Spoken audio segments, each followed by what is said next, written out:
note because what this woman, Paloma Zúñiga de Lint, a.k.a. Paloma for Trump, or as we have named her, Paloma for Fraud, does is damage the lives of a lot of people. She damages the lives of a lot of people. And that's the real reason why there are so many people interested in these shows.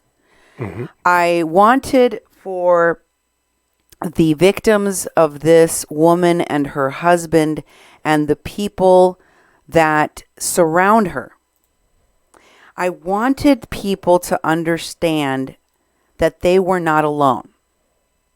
That they were not alone as victims, and that as they learned through my investigations and all of the reports that I have done, sharing with you the experiences of one after another one of her victims, that there are patterns in her behavior that you can see across all of these different victims of Paloma Zúñiga. There are certain topics and themes that pop up all the time. Witches and witchcraft, for example, being one of them, right? She tends to project whatever it is she is doing to her victims, whatever it is she is plotting against them, the ways in which she retaliates against them, and what she says is based on a projection of basically the opposite of what she is saying. And so it is incredibly important for the people out there who have been victims of hers to know how she does it, understand how she does it, for us to document this pattern over a large group of people so that all of these people can see the similarities.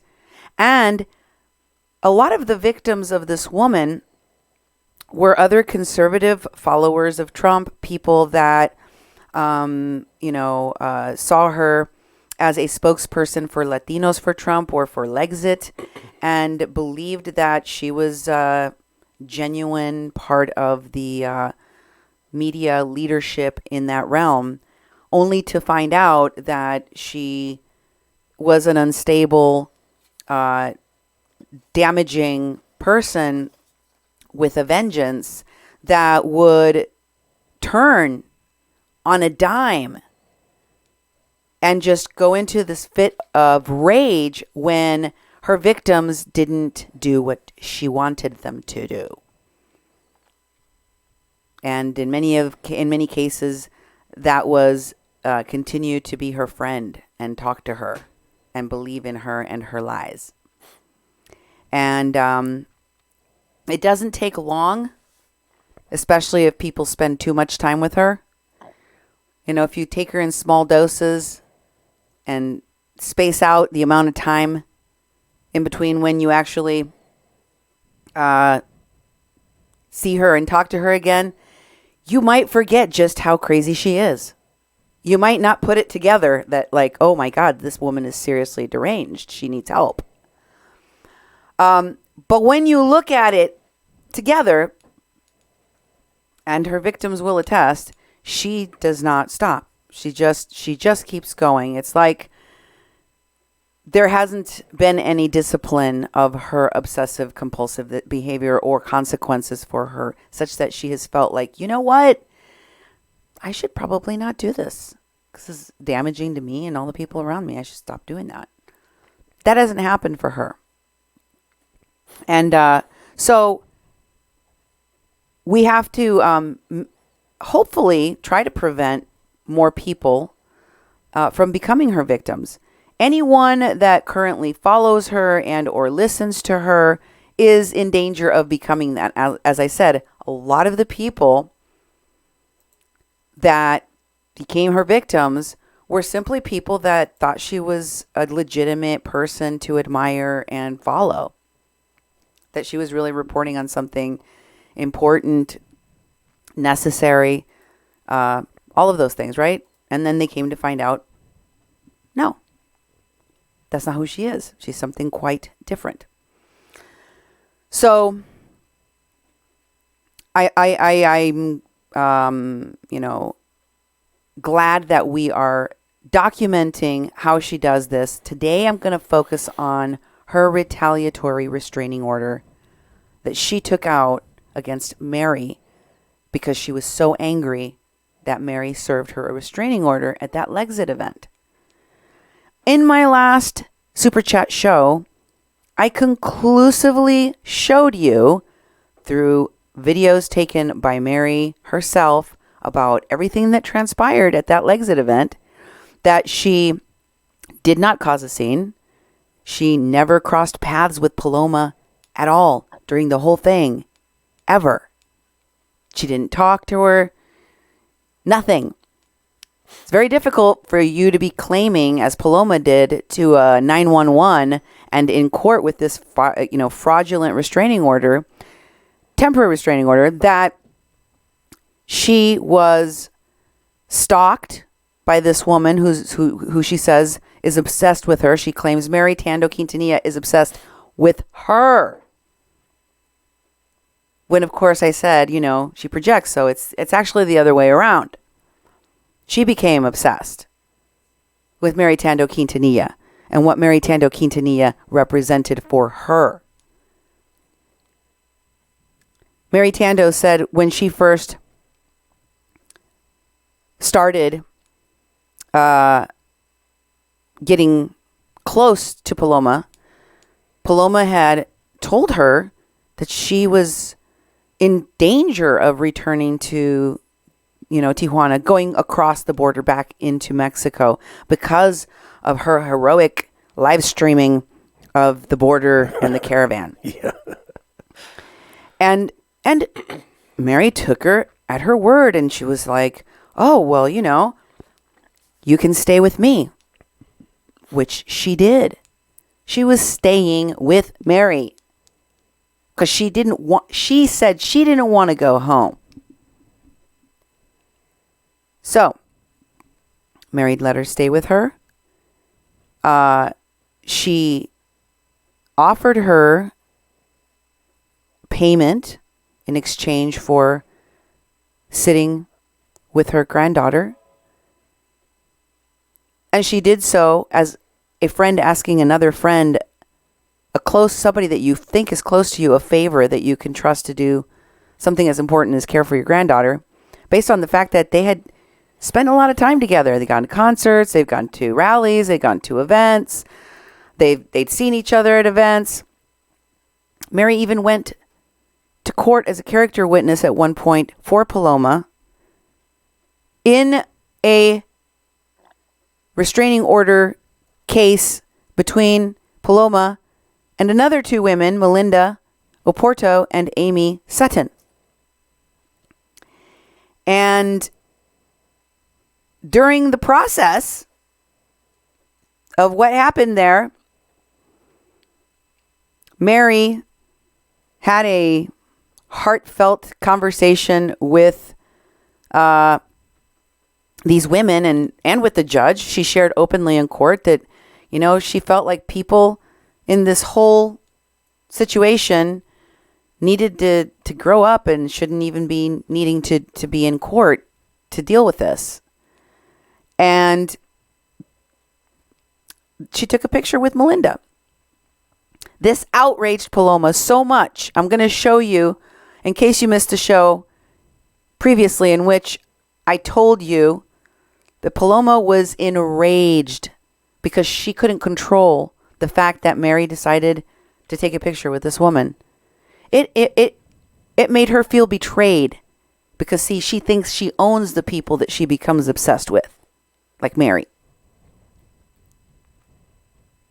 like Fabiana, like Oscar, like Anthony, like all the people that have larger platforms, that have a life more akin to the one she'd like to live.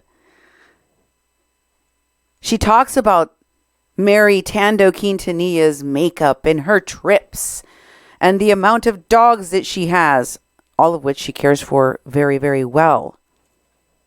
I might add. And her family. Paloma liked that. In fact, she talked about the fact that Mary always told her she had a daughter of her age that she reminded her of. Paloma says, Mary became obsessed with me. I remind her of her daughter and her, and she doesn't have relationships with her kids. So she really wanted me to be like her dama de compañía, her, protege, but, sort of like somebody that accompanies you, but, for some kind of wage. She didn't want to be her servant, she says in the videos. And she brings it up because Mary's life, Mary's family, Mary's everything that she has are things Paloma wanted, aspired to, became adjacent to, so she could have a little bit of.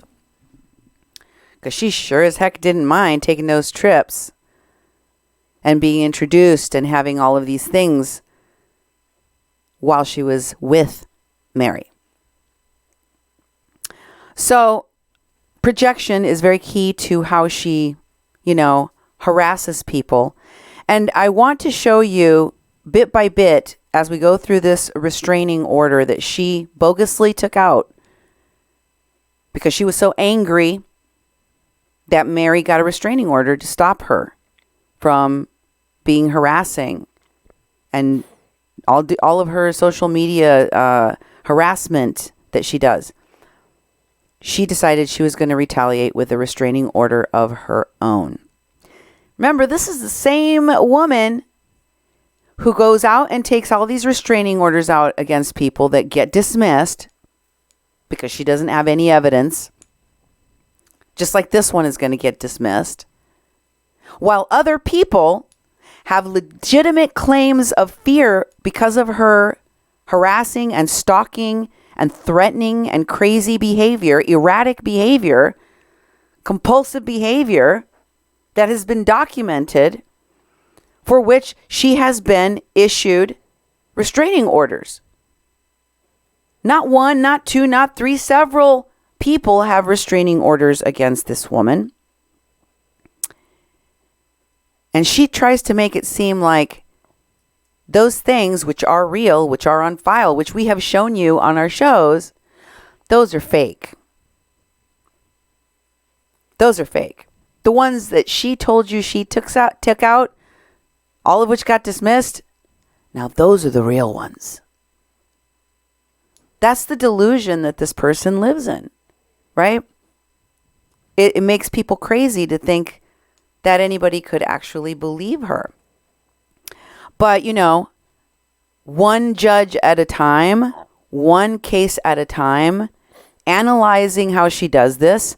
If you think about it, you all know that this woman is a serial litigator, that she uses slapback lawsuits to get back at her victims who dare to stop her stalking, who stop her from doing her harassing, who stop her from trying to control their lives like she owns them. And the retaliation is continued by her in court. And so far, you all haven't gotten to see any of how that played out. All you know is that this person had a court. Maybe you talked to those people. Maybe you've heard from them. Maybe you heard it through the grapevine what happened at some of these things, but you haven't really seen. You haven't really analyzed the language that she used, the routine that she plays. But we're going to pick this one apart so you can. So let's go to our first graphic now. Let me say hello to the folks. Oh, that's right, Duke. Tell them how to follow us on social media. Yeah, hello, everybody. Thank you for joining our super chat tonight.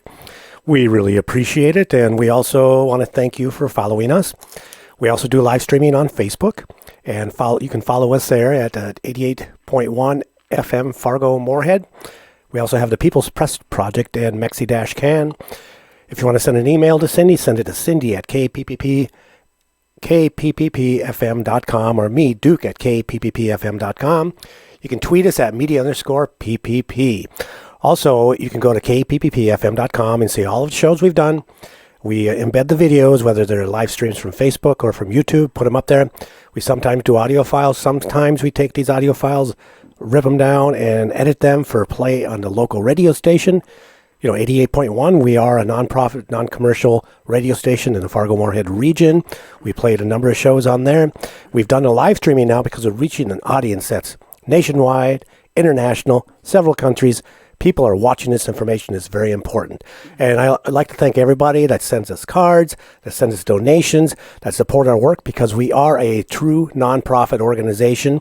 Every donation is tax deductible. You can make a donation by going to kpppfm.com/donate and fill out the donation. Also, you're on a super chat. You can support us right now. Hit that little money sign down there and make a donation for our work. This is going to be a great show tonight. I really appreciate the people that are joining us. We've had DJ Fat Gut for Fraud that has been producing music. He's producing more. And the videos that get compiled with it are excellent. We'll try to play those at the beginning and the ending of our shows to highlight that talent that's out there that's following this. We think it's great that it also pertains to the current information that we're displaying throughout the shows. This show is going to be a really good one because it has the factual information. We just don't talk and just talk. We show what we call receipts. We show actual documents. Everything we have is publicly available. And we've gotten it from listeners like you and ourselves. We have several researchers that do research for us all the time. And was it Miss Red Badger, $10, support independent media. Blessings to Cindy, Duke, and Nemo. Well, thank you, Miss Red Badger. That's wonderful. We appreciate your support. Everybody keep it up. And we're going to keep on doing these shows. This is the second of 3 on this same subject, and they're doozies. Now, while she was supposed to have court in New Jersey today, instead, Paloma Zuniga was going to court ex parte against Mary Tando again, and lied in court and said she notified Mary, and Mary just didn't show up. This is the lengths that this woman is willing to go to. Now she's trying to trial stack here, see how many proceedings she can stack against Mary, so that the fact that Mary actually was granted a restraining order against Paloma, because Paloma didn't have any evidence, looks weaker. That's what she's trying to do. So Mary says that she already has a restraining order, and that's what ex parte is. She went there to get one, but she told the court she had notified Mary when she had not. So this is breaking news. Basically, this is what's happened today while she was supposed to be in court in New Jersey, which I believe she did not go to. And I played you an audio of her saying, like, she does what she wants. She doesn't care. She doesn't care about the court system's time, the people involved, the cost. She doesn't care about any of that. The only person she cares about is herself. Now let's go to, I wanted to just go over these again. If you go to the first graphic here, we'll look at the restraining order. We talked about, just on the face, the address there that you see. It was the address to a post office box, right, Duke? Right, exactly. So she used, for this new restraining order, the same address she used to commit voter fraud. Mm-hmm. Okay, next, let's just go through these, right? Some of them aren't some of these sheets aren't as important. So she got a temporary restraining order, as you can see. And then on this next page, you see that, she used that address. Again, it's a repeat, if you will. Is that the only thing that we need to look at? Let's look at the very bottom, because the top of that was all stuff repeated on the other pages. If we got anything down here. So the expiration of it is February 28. Then the next one is it was granted on the basis that Mary, in this case, not harass, intimidate, not contact her, not take action to obtain her address, etc. And in particular, Paloma added that she wanted her to refrain from posting photos of her. She has, I guess, I don't know if she's posted any photos of her, but my understanding is that Mary hasn't posted photographs of Paloma. She took photographs with Paloma. She has photographs of Paloma, but she is not currently posting anything. I haven't seen her post anything about Paloma. No. This order says that she's supposed to stay 300 yards away. And in addition to all of the things that she checks there, she wants her to stay away from, including Paloma's school, her job, workplace, and her vehicle or her person. She says she doesn't want Mary to go to any venue that she will be speaking at. Right? This is her retaliation for the fact that Mary had tickets to a Legsit event and that she served her at that Legsit event. Yep. And she felt embarrassed. She felt angry. So this is how she's trying to get revenge. Is there any more to that page? Did you go all the way to the bottom? She asks if guns or firearms. Next one. It says possession and protection of animals, and that's not applicable. Neither is the next one. And then it says this will be transmitted. This order will be transmitted. Proof of service from law enforcement agency will be entered. All right. Okay. Next page. This one is not as important, but just says that the order is based on what she considers unlawful violence, credible threat of violence, or stalking. Okay. Okay. That's what she's alleging. And we're going to get into the details of that. And this next one shows that and I showed this one as a sneak peek on my last show, my last super chat about her, that she called Mary an acquaintance through politics. I am going to bring further evidence today to talk about whether or not you think this is an acquaintance through politics. Okay? We'll weigh it out in the mountain of evidence I am about to show you about where the relationship was. And it wasn't acquaintance. Because you don't do all the things with an acquaintance that she did. Exactly. Also, she says she resides in L.A. County at the moment. Meanwhile, she has actually used the excuse that she doesn't live in this country to get out of having to go to court in the United States. Now, I want you to scroll to see what else is on this page. It says, have you or any of the persons named in number 3 been involved? In other words, have you or Paloma been involved in another court case? And of course we know by the point at which she went and filed this, she had already been served. So she was already in another court case with Mary. Plus Mary was a witness in another court case with Paloma. And she was a witness in a previous court case of another restraining order against Melinda and Amy. That's correct. Yep. And she wrote And no. what did she say in response to that? Nope. So she lied. She lied right there. And she would have had to, if she had correctly answered the question, if she wasn't a liar, because even all of you who are listening right now know that this woman has told you about her legal battles with Amy and Melinda, and the fact that Mary was a witness in her case, right? Right. We all know that. In fact, Pendeja for Fraud is actually going to write about it in the document. She lied on the question about whether there was any previous cases in which either of the respondent or her were involved. And she said no. Nope. Nope. Then she writes about it. Except there was this time when she was a witness for me in court. On these restraining orders, these other people are getting against me. Yeah. Why did you lie on the form? Mm-hmm. Is that just a knee-jerk reaction to just lie out of hand? That's what it seems like to me. Your thoughts, dude? Well, it's obviously a lie. And I'd just like to mention that Crazy Lady has made a donation of $20 for Nemo's hard work and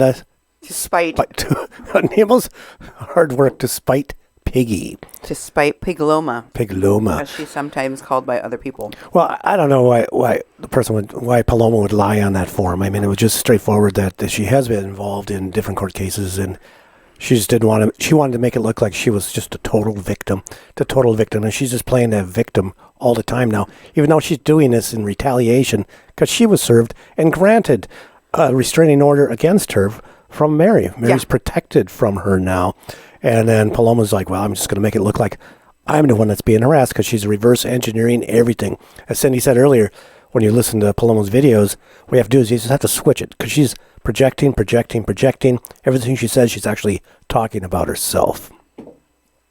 And if you look, she's going on every page almost, except for the pages that really don't have a lot of things that for her to answer and put things in. But almost on every page, she lies. Now, what's the next question? What's part B of this question, Duke?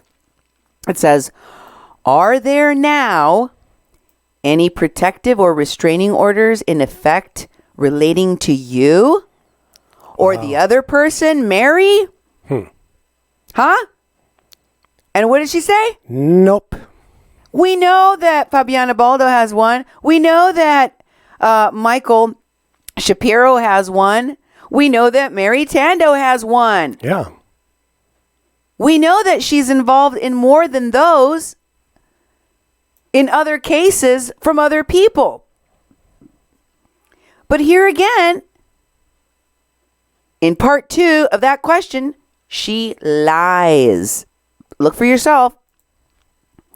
There it is in her own bubbly lettered handwriting. Mm-hmm. And then it says, what is a description of harassment? Yep.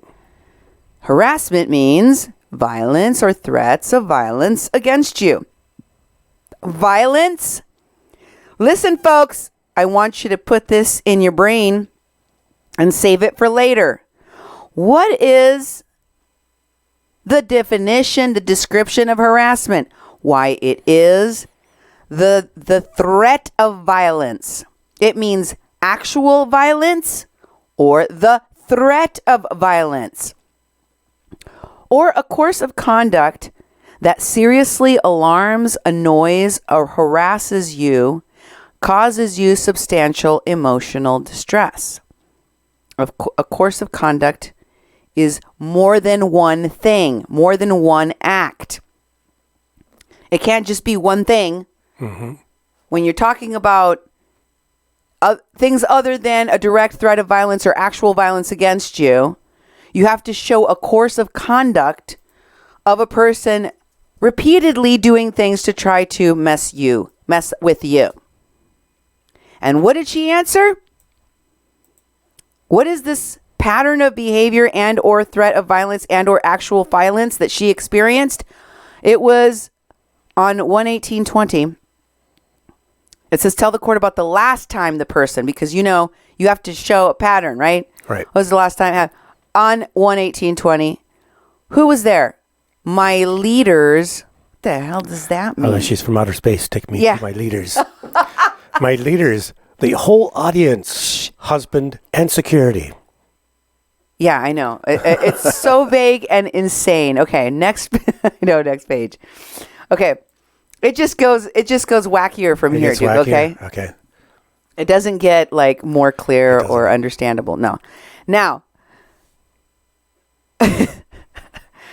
this question says, how did this person harass you? Please explain below. Check here. Mm-hmm. Check this box if there is not enough space for you to write your whole answer. And then put your complete answer on the attached sheets of paper of form blah, blah, blah, and then write attachment and then describe more in detail. Okay. So this is her initial paragraph. There are like a bunch more pages we're going to read in a minute. All right. Okay, ready? Put your hats on. Put a seatbelt on. This is going to get crazy. Yep. You're not in Kansas anymore, Dorothy. Yes. She says, I am a public speaker. I was scheduled as a speaker in San Diego on January 18, 2020. Her and others have filed fictitious restraining orders against me. Filed. Yeah. Against me over the past year. Everyone that has been heard has been dismissed. And she showed up to cause a scene at my event. It was her event.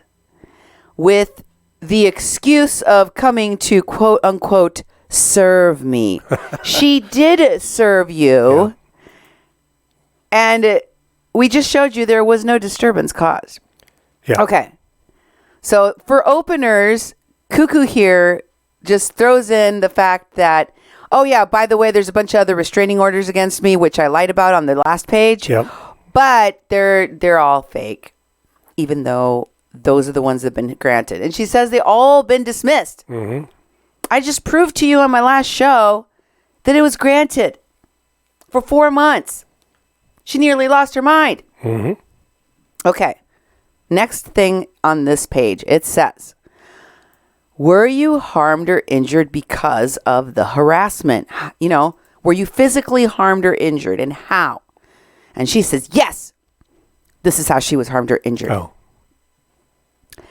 I majorly injured my ankle in December of 2019, and knowing this, one caused such a scene. The cops came, and I had to be standing for over 2 hours, and I re-injured myself at the event. Remember, she was wearing stripper heels. Yeah. And she claims that the standing for 2 hours re-injured her very, very severely because she had to stand there waiting for the cops. Yeah. You saw how quickly everything was over with in the time frame from the time that Mary left at the end when the security told her she had to go. And as they were leaving, you could hear over the intercom, the speakers were saying, get out. Or, time to leave, whatever. Mm-hmm. Time to go. Gotta go, you gotta go. Remember that? Yep. So it was at the end of the event. She was on her way out. She was waiting for her babysitter and her babysitter's child to eat in her car. And when the police came, they actually asked her, and gave her advice about how to serve people. Yep. But they were kind of answering questions about whether or not Paloma had been served. Mm-hmm. And then they fortunately got the evidence of the fact that she did get served. Yep. On video. Yep. So here is the next part. Mm-hmm. She says, has this person harassed you at another time? What is the other time? Okay.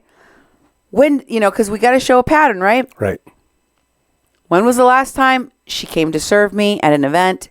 And when was the other time? She went on a radio show. Yeah.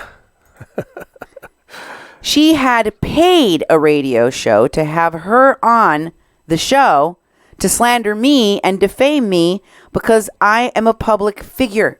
Oh. And she cannot find another way to stop me from my work. Mary wants to stop her. Yeah, they don't even name a date or anything, When did this happen? How did it happen? She's so jealous of me because I am such a huge public figure with such a giant following. That's me and my 35 dogs. Yes. And so, of course, Mary is, obsessed. Yep. Okay, next we have the most crazy one yet. Mm-hmm. So she says that she has personal conduct orders. Again, she's to refrain from contacting her, harassing her, etc. And then she says she wants her to refrain from posting my photos of when she stalks me, as she did at my event. Remember, once again, They never even saw each other. they never saw each other. Paloma never saw her. Mary heard her over the speakers, but she was nowhere in her vicinity. The sound of her voice was piped through out the building, in the toilets, and outside the building. Mm-hmm. So Mary would have been able to hear her from any place in the venue she had been. Yeah. But they did not see each other. There's no way she could have stalked her at the event because she never even saw her. Mm-hmm. And refrain from posting photos of me. You mean like the ones that you gleefully took with her on many occasions? Mm-hmm. How are you going to explain that? It's not you took a picture of her as she's walking away and she doesn't know you're taking a picture. That's what you do. You take pictures from outside of people's hotel rooms. Yeah. You take pictures and send them to your friends and then send them audios going, I'm stalking these bitches. That's you. That's not these people. That's her. And she projects it forward. Here is Some more crazy. more craziness. Stay away orders. She wants a stay away order from her job, from her home, from her school, from her vehicle, and from her pets. And then she says, 3 of my pets were recently murdered after Mary threatened that they would be taken away. Really? So Wow. Mary supposedly threatened to have her pets would be taken away. And then 3 of her dogs were murdered. Yeah. Wow. And you know why she knows? Because she's the one that killed them. Oh. Yeah. She routinely talks about dogs of hers that eerily died. And since she will not accept responsibility for killing her own pets, neglecting her own pets, keeping the money that was sent to her to vet those dogs, to care for those dogs, or to feed those dogs, and then instead not doing those things such that the dogs' healths are deteriorating again while she begs for more money for said dogs. Yeah. The same dogs that she has asked for money for again and again and again, and who remain flea-ridden, tick-ridden, mange-ridden, etc. Mm-hmm. And in poor or deteriorated health. Unfortunately, for Mary, among the things that she learned about this woman is that she is a dog hoarder, which she does not do a good job of caring for those animals. Mary experienced one of Paloma's dogs and cared for Paloma's dog and told Paloma how to take care of the dog and told Paloma what she needed to do to make sure that none of the other dogs were recontaminated. Did she do any of those things? No. So, I know, her pets, I'm going to put that in quotes because I feel like some of those animals may be her victims. Her victims. I don't think that those murders happened at the hands of magics or witches or all of the things that she has claimed in the past has taken her animals from her when she is the one responsible for them, her and her husband and no one else. But she likes to blame my animals miraculously died. No one even knows where I live, but somehow Mary Tando is probably responsible for murdering my 3 dogs. Yeah. Wow. That's what she's insinuating here. Mm-hmm. And Crazy Town hasn't even arrived. We haven't even got to Crazy Town yet. Dear God in heaven. Oh! Okay. Guns and ammunition. Do you know if the person that you're getting a restraining order has any? I don't know, she says. And then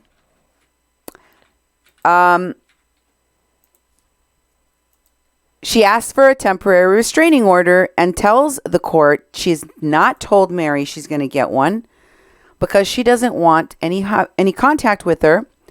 And that if she were to tell Mary that she was taking this restraining order against her, that Mary would use it against her. Mary would use the fact that you told her you're getting a restraining order against her. Yeah, she would have probably used that at her court where she actually got a restraining order against you. And so, yeah, that's probably why she puts that in there. You know, I'm not going to tell her because I'm doing something wrong. I'm the one doing something wrong. So then we get to lawyers' fees and costs. There's nothing there. What's the next thing? Oh, here's a. Can you start reading that one, please? Here's the novel. This is describing the harassment. And it's going to be a little difficult for me to read the writing. This woman, through one of my leaders. Okay, let me, that hump thing. Yeah, what is that? Yeah, it's her panza. No, I'm sorry. If you turn it sideways, it looks kind of like her panza. Okay, but no, it's actually how she writes the word, the letter M. Oh. I met this woman through one of my leaders. Again, her leaders. Yep, her leaders. Take me to your leaders. Who advised me she wanted to work with me, which I originally was reluctant to. She needs a lot of help with English. We worked together twice organizing an event. I think you're using that term loosely because from everyone else that worked on that particular event that you're talking about, you didn't do squat. You were going to let that event fail. Other people had to pick up the pieces and fix it for you. And they were very reluctant after they experienced what you call working to ever work with you again. Yeah, okay. That's what I heard from every other person involved in that particular event with Dinesh D'Souza. But let's go on. Let's go on. Shall we? Let's just go on. She said,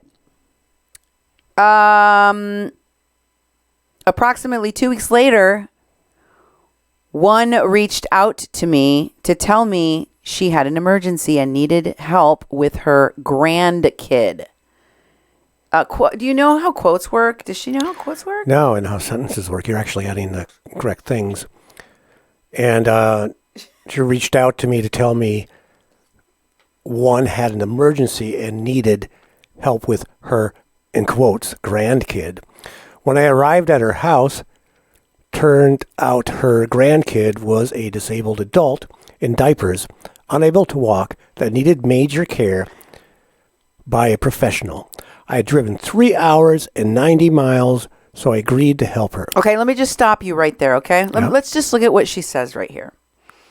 She talks in this tone like grandkid made her expect something different. Yeah. And then she tells you, yes, when I got there, it turns out this wasn't a disabled adult. So she expected to go there and take care of a little kid. Baby or something, yeah. Mm-hmm. Mm-hmm. And then it wasn't to her liking. Turns out it was a disabled adult in diapers. Yeah. This bothered her. That was unable to walk and needed major care. Look at how she says it. Needed major care by a professional. And since she had to do it, basically, she goes, I had driven 3 hours and 90 miles. So I agreed to help her. So you agreed to help her because you had driven this lengthy distance and you weren't going to turn around. What did this turn out to be? 3 full days of adult care, dog sitting, 4 dogs, and cleaning and cooking for $200.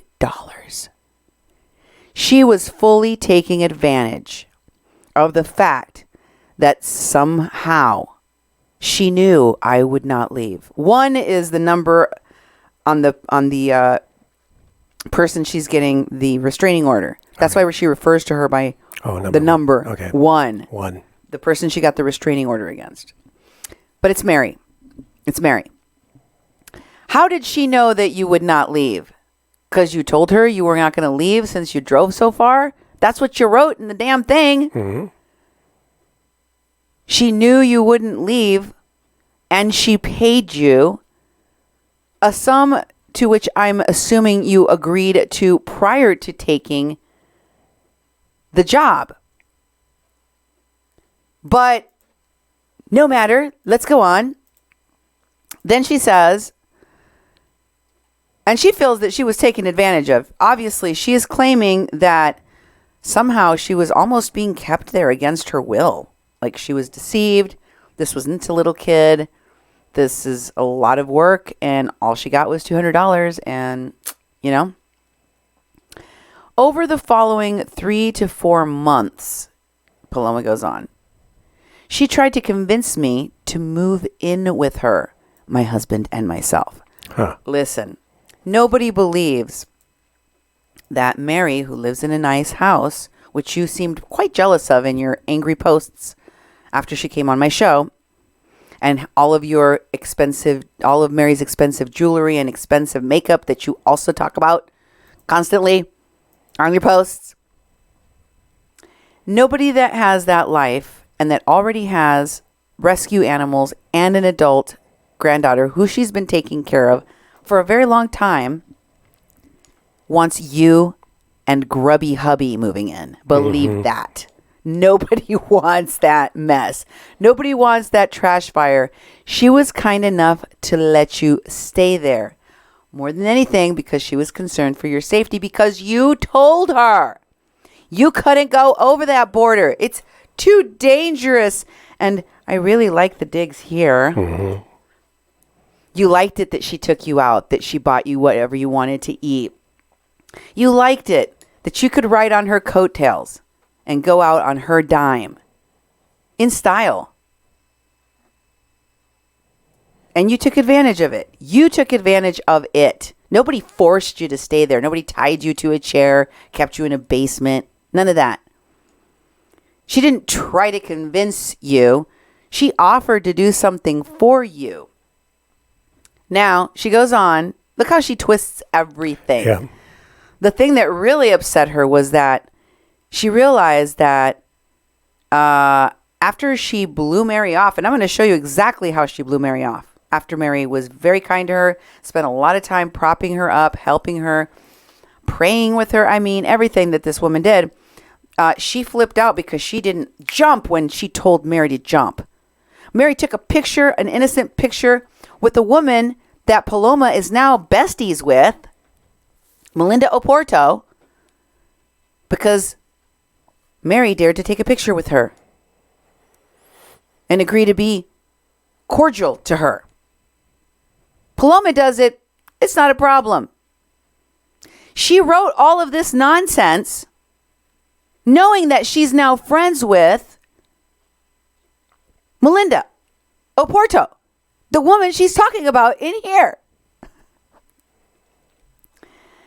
And she says that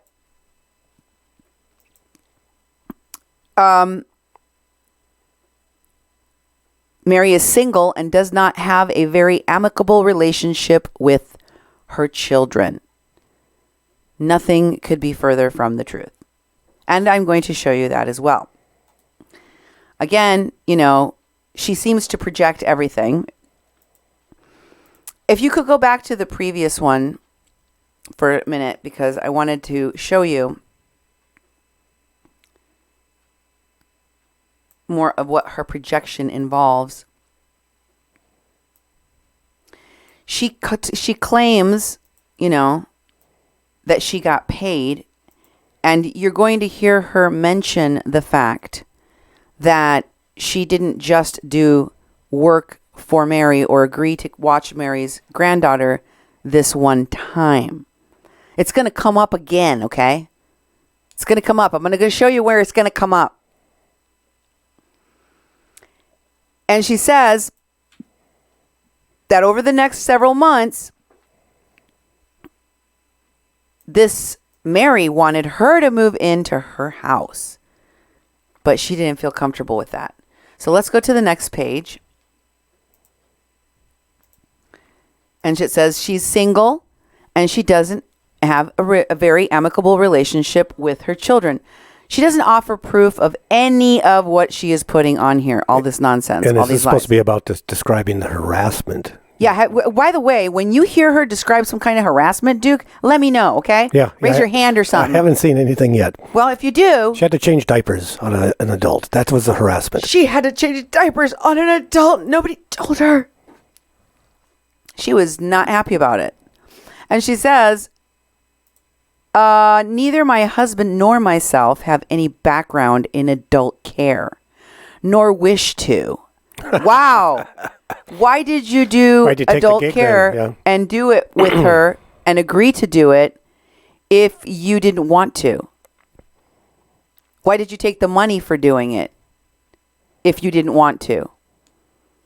Did any of that have to do with the fact that while you were babysitting for her, you got to stay in that beautiful house of Mary's that you coveted so much? Mm-hmm.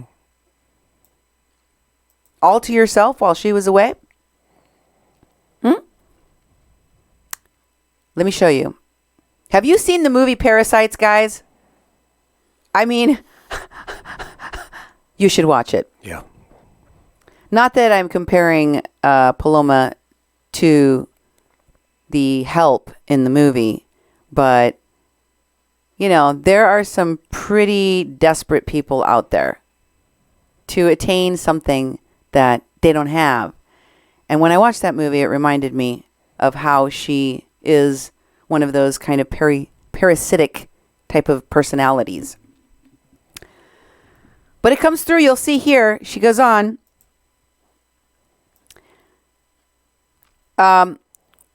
We sell fashion merchandise in Mexico, and we travel constantly. Wow. Hey, if you're one of the victims out there who had this woman stand up in court and say she doesn't have a job, she doesn't have an income, please take a screen capture right now of this statement in which she says that her and her husband sell fashion merchandise in Mexico and constantly travel. Constantly. Mm-hmm. Not once in a while. I'm talking the kind of money that, you know, it's expensive what she does. On October 2018, she said she communicated that she would be going to Colorado for a month. Okay, everybody knows what that's about, right? Yep. Mm-hmm. Go back and watch my interview with Alexa. Yep. Go back and watch my interviews with Alexa about this month that transpired. Yep. Paloma and Krista and Jovi Val were staying in Colorado and working, as you will recall. They got a school shut down. They caused property damage. They broke a window. They were drunk. They were belligerent. The police were called. All sorts of bad things happened. And in the midst of this, they needed other people to come out there and actually do door knocking and actually do the things that were required of them at a bare minimum. So they offered some other people, including Alexa, to come out and help them, basically to do what they weren't willing to do, door knock and, you know, get their butts cold. And at the time, Paloma told Alexa she had made a prior agreement, a prior arrangement with Mary during that month to care for her granddaughter. And then she got this opportunity to go to Colorado, and she wanted to do both. And when she told Mary, kind of last moment, like, I double booked myself because I got a chance to go and party with Jovi Val and my friend Krista in Colorado, so I'm not going to do the thing for you. Good luck with finding someone last minute. Mm-hmm. You'll probably have to cancel your trip to wherever you're going, and that would really suck for you because you were relying upon my agreement to do this job for you, and now you're probably going to be out a bunch of money if you can't find a way to replace what I agreed to do. So I'm sure Mary probably was upset. Although I've talked to Mary even when she is upset, and she's not the sort of person that acts like a ranting lunatic. I mean, she sounds disappointed. But you saw how she videotaped herself right after they kicked her out of L'exit. Although the bodyguards there, the security people, whatever they were, they seemed very jovial. They were just like, yeah, well, sorry, you gotta go. and she's moving out. She just kept walking out too. And it was all, she's like, well, she said they kicked me out. She could have been ranting. She could have been raving. If that had been Paloma, it would have been a very different video. So I don't buy this, that Mary was all like, "Rrr." But the other part that she was upset because Paloma backed out, yeah, I could believe that. And you know what she's tanked about here? You know what she's angry about? The fact that she actually had to leave Colorado to go and fulfill the commitment she made to Mary because of the commitment that Mary made to her trip. Look, let's read it. She doesn't tell you that this is about another time she went to work for Mary, taking care of her grandchild. And she says, I communicated I would be moving. No, you would be working for a month. You weren't moving to Colorado. This woman doesn't understand residency in the United States. No.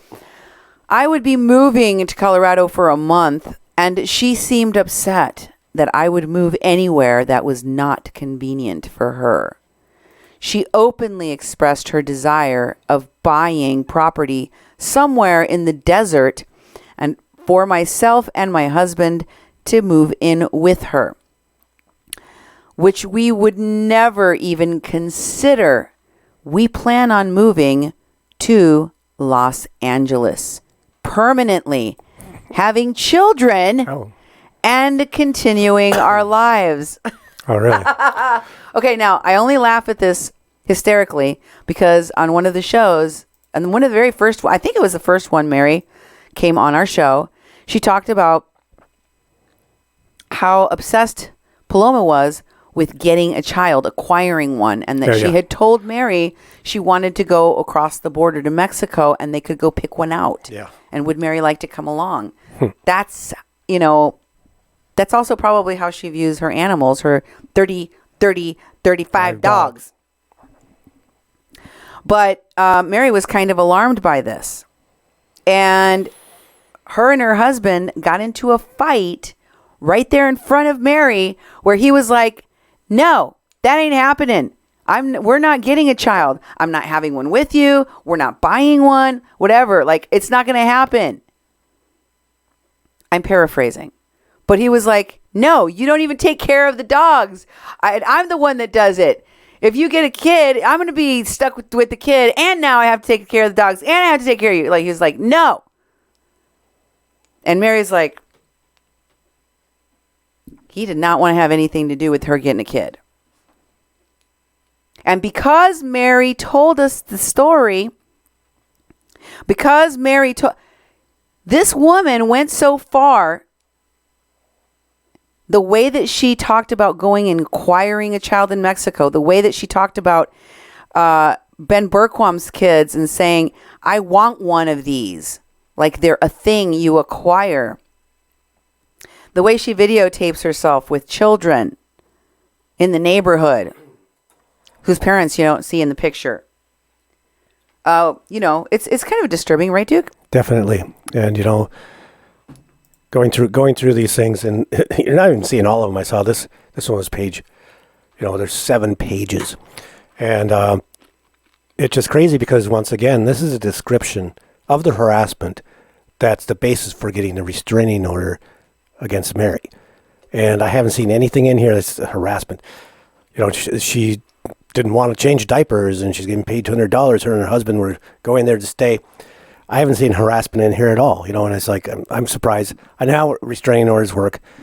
They usually set them to be temporary and then have a hearing where you really have to prove your case. So this is just a retaliatory thing that Paloma's doing just to, retaliate against Mary.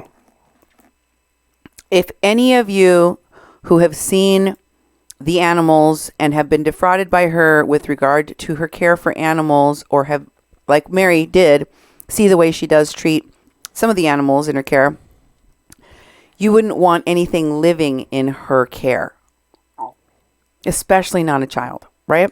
Mm-hmm. But these folks learned it the hard way. So when she tells you, I have audios of Mary saying I'm a great person, or she tells you that person was my friend. Yes, because once upon a time you fooled them until you didn't.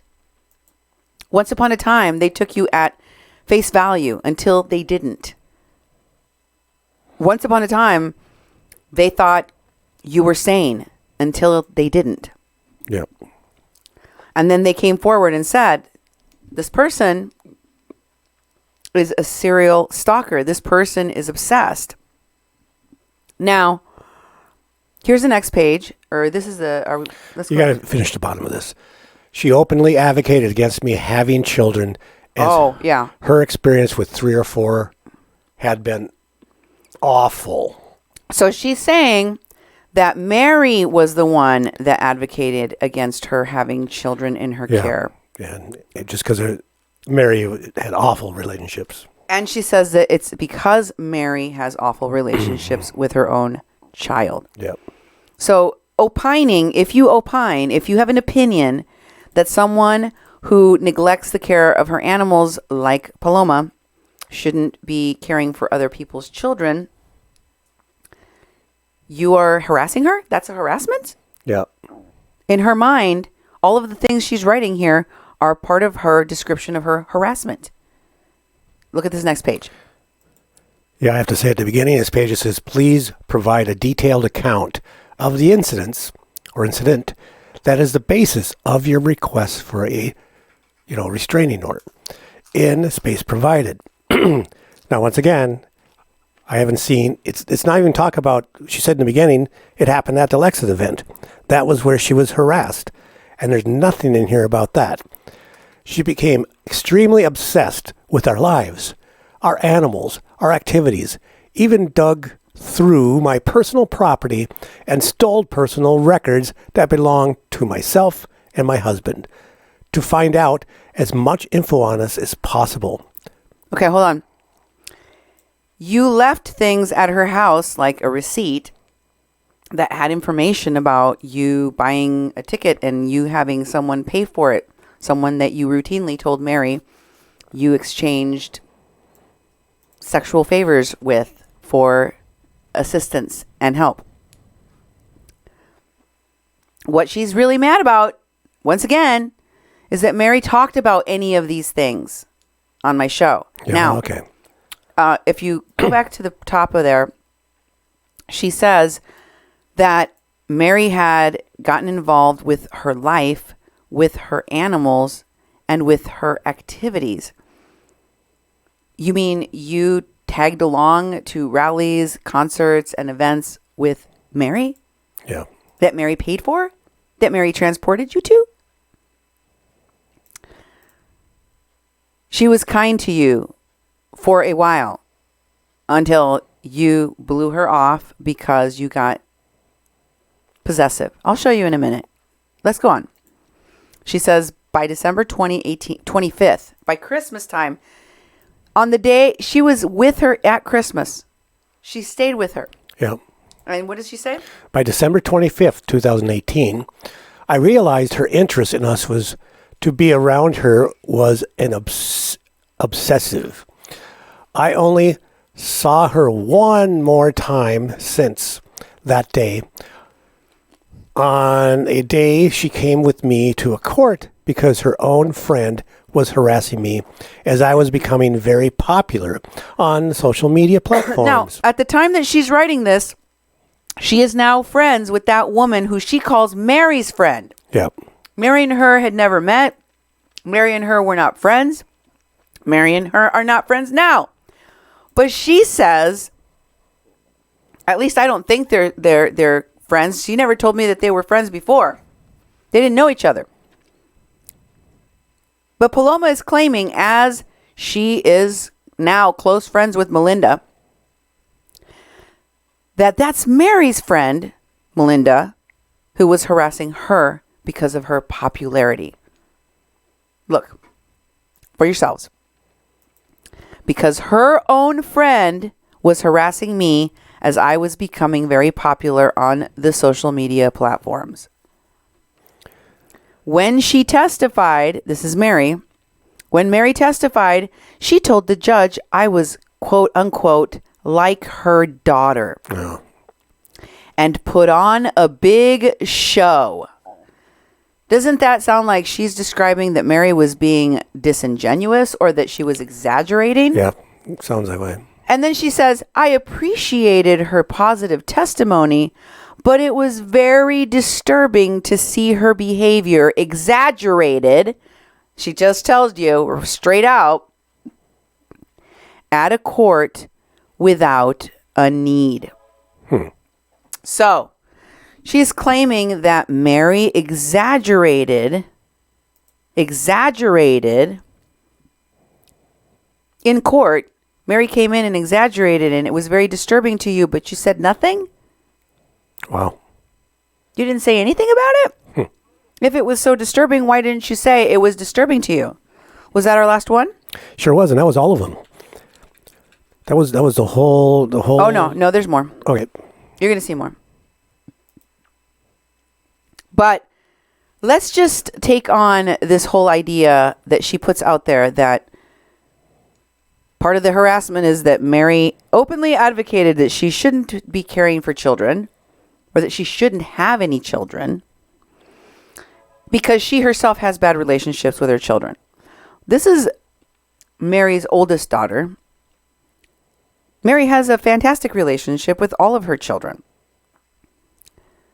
She is close to them. This is Mary's oldest, very beautiful daughter. I think she's very pretty. She looks a lot like Mary. Mary looks a lot like her kids. Mary's got good genes. And I think she fancies herself because she says that she is about the age of this woman, Mary's daughter, and that Mary saw Paloma like a replacement for these kids she doesn't really like. Yeah. Doesn't have good relationships with. No. Her daughter, she has a relationship to, and she is nothing like you.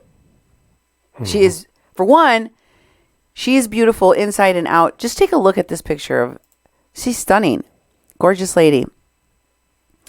You know, when she sent me this picture, I just thought it was like an older photo of Mary because she looks so alike. I can see that. I'm like, oh, this looks like she took this picture a few years ago or something, you know. It's like, nope, it's Mary. No, it's not Mary. It's her daughter. And she's like, I said, oh my God. Mary remembers this. What I told her, like, I thought you sent me like an older picture of you. That's your daughter? Wow. That's great. Yeah. Oh, I have to interrupt and thank may. Country Girl Sears. Country Girl Sears made a $50 contribution. Woo-hoo! Keep up the good work. Our wonderful independent journalists. Well, I tell you, this is different because we spend the time. You know, we've been on for an hour. You know, we've got a lot more material to show. A lot of journalists can't do that. A lot of media agencies won't invest that time, so you're not going to get an in-depth story. Oh, you be careful, Duke. Paloma said it recently. She's going to get into the studio. Paloma said she's going to get a microphone, she's going to get a camera, get a background, she's going to do the same thing. I've heard that from other people. You know, it takes funding. She's going to have to borrow someone's for brain. Equipment. It takes time. We spend on average, 6, 7, 8 hours even preparing for a show. But we want to give you all information. And for going through this restraining order, there's no question what was said. You can go back and look at it. You can screenshot every screen and read the words that Paloma is writing. There's not any dispute that we're twisting her words. We might comment on her words. We might interpret what she's trying to say. I can make a guess at Educated guess that this is not describing the harassment for the basis of the restraining order. That's what I'm looking at. I've been on juries before, and they ask you to interpret what you read and see, and it's like you come up with a decision. I haven't seen nothing yet. I see this as someone trying to retaliate by just slapping something on them and saying, there you go. I did it to you now because you did it to me.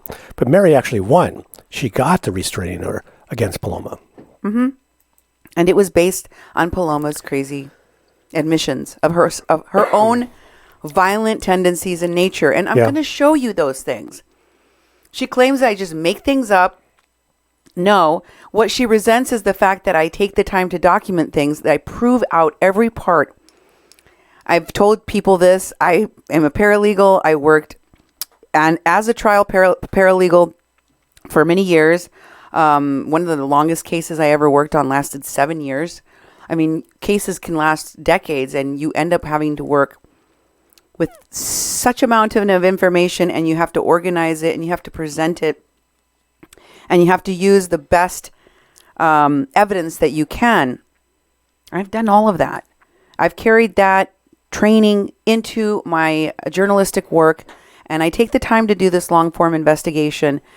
And believe me, it's worth it, because those of you who have benefited from all the documentation I have put into these shows and have used my shows at your hearings to get up to the minute information on all of the things I have compiled from other victims, audios, interviews, screen captures, photos, I know it's helping all of those people get justice. Justice is being served through our work here. This is media justice helping the people. Right, Duke? Exactly. Media justice is about people being involved and having their human right of imparting media rather than just consuming it. I'd like to thank Maria Perez, $20 contribution. Thank you. Love your super chats. I'm really glad to hear that, because these super chats are fun. It's a different format and people are interacting. It's moderated. Nemo's in there. He's watching what people are saying. If they get way off topic, you get stuck in timeout. We don't ban people because they have an opinion and all that sort of stuff. When you're inappropriate in the chat of the show, you should be watching and listening to it. If you're all off doing other stuff or just spamming it, you're going to be put in timeout. And YouTube, you just get put in timeout. That's right. But we will interact with our audience from time to time, especially on my super chats. I love hearing from people, and it's fun. It's a way, I've said to a lot of people, laughter is medicine. And they say to me, well, Cindy, people get mad at you because you laugh at Paloma, because you know what? I do something with my shows, with my humor, as I always have done. And you know what? I'm not going to say I am also a bit of a comedian or an entertainer, but I guess if you're laughing and you're entertained, then I am. Yeah, and I laugh too. I'll just tell everybody, I am wearing pants tonight. You got my leg up there. You can see I'm wearing pants. No, I'm not in our seated living room in my boxers, which weren't boxers. They were Guatemalan shorts. They're very nice in the summertime when it's hot. Yes. And, I'm not doing this to buy more pants. But the other night in the super chat, someone gave a contribution and said, buy Duke some pants, Yeah, if you want to contribute. So you want me to buy some pants, so I'm wearing pants. Or if you want to buy him some more underwear. Yeah, buy me some nice boxer shorts, Yeah. Because he looks good in those short shorts. You have very nice. Yeah, you buy me some boxer shorts, and I'll wear them on the show. Woo! How's that sound? Now that's something to work on. You can only see this much of me, but hey, who knows? Maybe I'll have to get up and get a drink of water, Dude, I love it. And I think that if I was just putting boring graphic after graphic after graphic, reading in a monotone, you would all be asleep. Yeah. I understand the value, as I did in the courtroom, outside of the courtroom, especially in broadcasting, that you have to be entertaining and that you have to keep your audience with you. And that's what I do too. So, I'm damned if I do, I'm damned if I don't. I think laughter is medicine. I think laughter is the way. So even though some folks get mad because they say I'm making fun of her, I am poking fun at the situation. A situation of a abusive, obsessive, stalker person that has hurt and in some cases damaged a lot of people's lives. Defrauded them out of thousands of dollars, taken them for a ride. And, I believe that when all of those folks can come together and laugh at a funny song about this person that has made their lives so miserable, that's healing to all of us. It's good for us to feel like media justice supports the victims and has their voices heard. Right? Right, and there's also humor.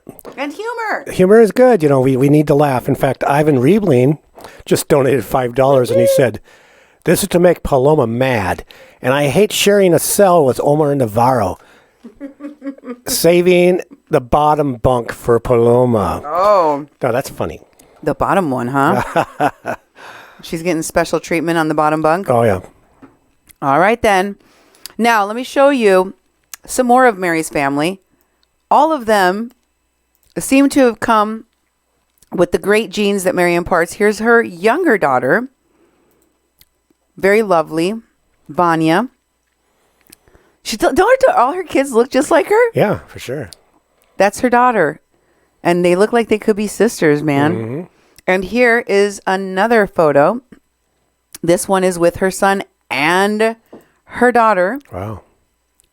And I don't know, but that little kid looks like they might be related to them as well. Mm-hmm. Clearly, you can see she has a just fine and dandy. And I wasn't going to pull. These are pictures she posted on her page. I'm friends with her. Okay. I just wanted to debunk this theory that she doesn't have a good relationship with her kids. Yeah. These are all things that Paloma wishes for Mary. Mm-hmm. Because she is lonely. She doesn't have any kids. She doesn't take care of her pets. She doesn't have a good relationship to her husband. Here Mary is taking care of her adult granddaughter. She has a wonderful life. She's a beautiful woman. She is surrounded by friends. She is somebody that supports and lifts people up in prayer. She's kind to people around her. And she was conned into being kind to someone that is completely ungrateful, unremorseful, ungrateful. Here is her son. Once again, very handsome. Also looks just like Mary. Yep. I can see. They all look just like her. We're going to call them the cream cheese family because it looks like they were carved out of cream cheese. Beautiful looking kids, beautiful looking family all together. And why wouldn't she want that? Why wouldn't she covet that? It makes sense. And here, in her continued projection, she rambles on. Here's what she says. Oh my God. This is Paloma again. Yep. And I agreed to see her one more time as she claimed that she had no one to accompany her to a concert. Oh, so you forced yourself to go to this concert that this terrible woman made you go to. So, and she says, I felt awful. I regret, what? No, I met her and went to the concert with her, with my husband waiting at a friend's house down the street so that she would not go to this event alone. And the next day we could drive to Los Angeles. So you went to Los Angeles with her. You went to a concert with her. You were doing it to be kind to her. Where's the harassment in this? Yeah, I don't see it. And then she says, and I became ill after spending some time with her, and I decided I was not comfortable with the friendship, quote unquote, with her any longer. So she admits she actually wasn't an acquaintance. They were friends. And then she makes this crazy inference that when I was with her, I got sick, and I was like, you know what? That's not harassment, I think maybe I'm having some cuckoo idea. I talked to my alien leaders and they told me maybe she's using witchcraft. Yep. She doesn't want to use the word witchcraft. You can almost feel that she knows, people are going to totally think I'm a nutball. Yeah, and she's talking to the aliens too. I have to take a little break from the crazy on that page and thank Alex Martinez for a $20 contribution. Thank you, Alex. Muchas gracias. We really appreciate the support, and I hope you're enjoying the show. You must be. You're still watching. Yes. And, folks, I know that it angers her. As much as angers her that you guys support our programming and that you guys, when you support our programming, you tell me, we want you to keep on doing this work, Cindy. And I hear you. I read you loud and clear. But you know what? She also hates that I take the time to show every single one of her lies. Yeah. That I take it and I pick it apart because she never explains to you. She doesn't explain. She can never explain to you why she lied about the fact that Ivan Riebling came and asked her for a picture because she's so popular and important. She had no clue who he was. Then you see her standing in a line waiting for the man. You didn't know who he was and you waited in line? Now that is pretty pendeja. Yeah. And then, of course, she tells you she was friends with Sonia during the caravans, then she basically tries to distance herself. She can't explain to you why she was friends with the smuggler. Yeah. Can't explain it. I've shown you over and over again. She was accused of, and she was arrested by the police in Mexico. No explanation from her as to why she was so buddy-buddy with a human smuggler. Two. Yep. And she can't tell you why it was that she posted videotapes of her and her husband committing fraud that she claims were for a movie. I mean, we can barely believe that you had a super successful acting career in Hollywood. Now you want us to believe that Gene does too? And he's part of the movie because it's all about him and the fraud he's committing that you're filming. Yep. While you're not picking your nose and cleaning your armpit. That's supposed to be, the craziness of the excuses is that she expects you to believe any of them. And she thinks that the people in the court are just as dumb. Just because they grant TROs all the time without even looking through all the details and waiting for a hearing because our courts are overburdened specifically because of people like you doing these kind of retaliatory things, using the court as if it was your tool, as if it was your playground. And I hope that this catches up with you. I hope that this is documented to the point where these judges around the country get wind of it and really slap you with some kind of punishment that stops your behavior. I hope that happens, dude. Yeah. Don't you? I do. I hope that this will get read. And already we're at the page, whatever it is, 14, 15, and there is no harassment that's being described. And also, I'd like to thank Cindy Gibney. Thank you for not making us watch a black screen. Oh, I would never do that. Yeah, we don't do that. However, I'm sorry. In tonight's show, we do have a segment that's a black screen because Paloma's talking, and she's doing a video, and we have to show you that piece because it pertains to the context that we're doing on the show tonight. So it's like we will be showing you a black screen. We apologize, and also Domingo Hernandez, $50. Wow, is that for my new pants? No, this money actually goes into the organization. It's not for buying me pants. I earn money to buy my own pants. But what we use this funding for is funding for the organization, to keep it afloat. We run a radio station. We have equipment that we've paid for that we run and that needs repair and needs updating at all times because we use it we use it every day. Licensing. For music. Yep. We tower costs. Yep. With tower costs. We also have people come in the studio. No, the studio is not in their living room, and people. Yeah, we have people come over and they're all in their underwear and they record their shows too.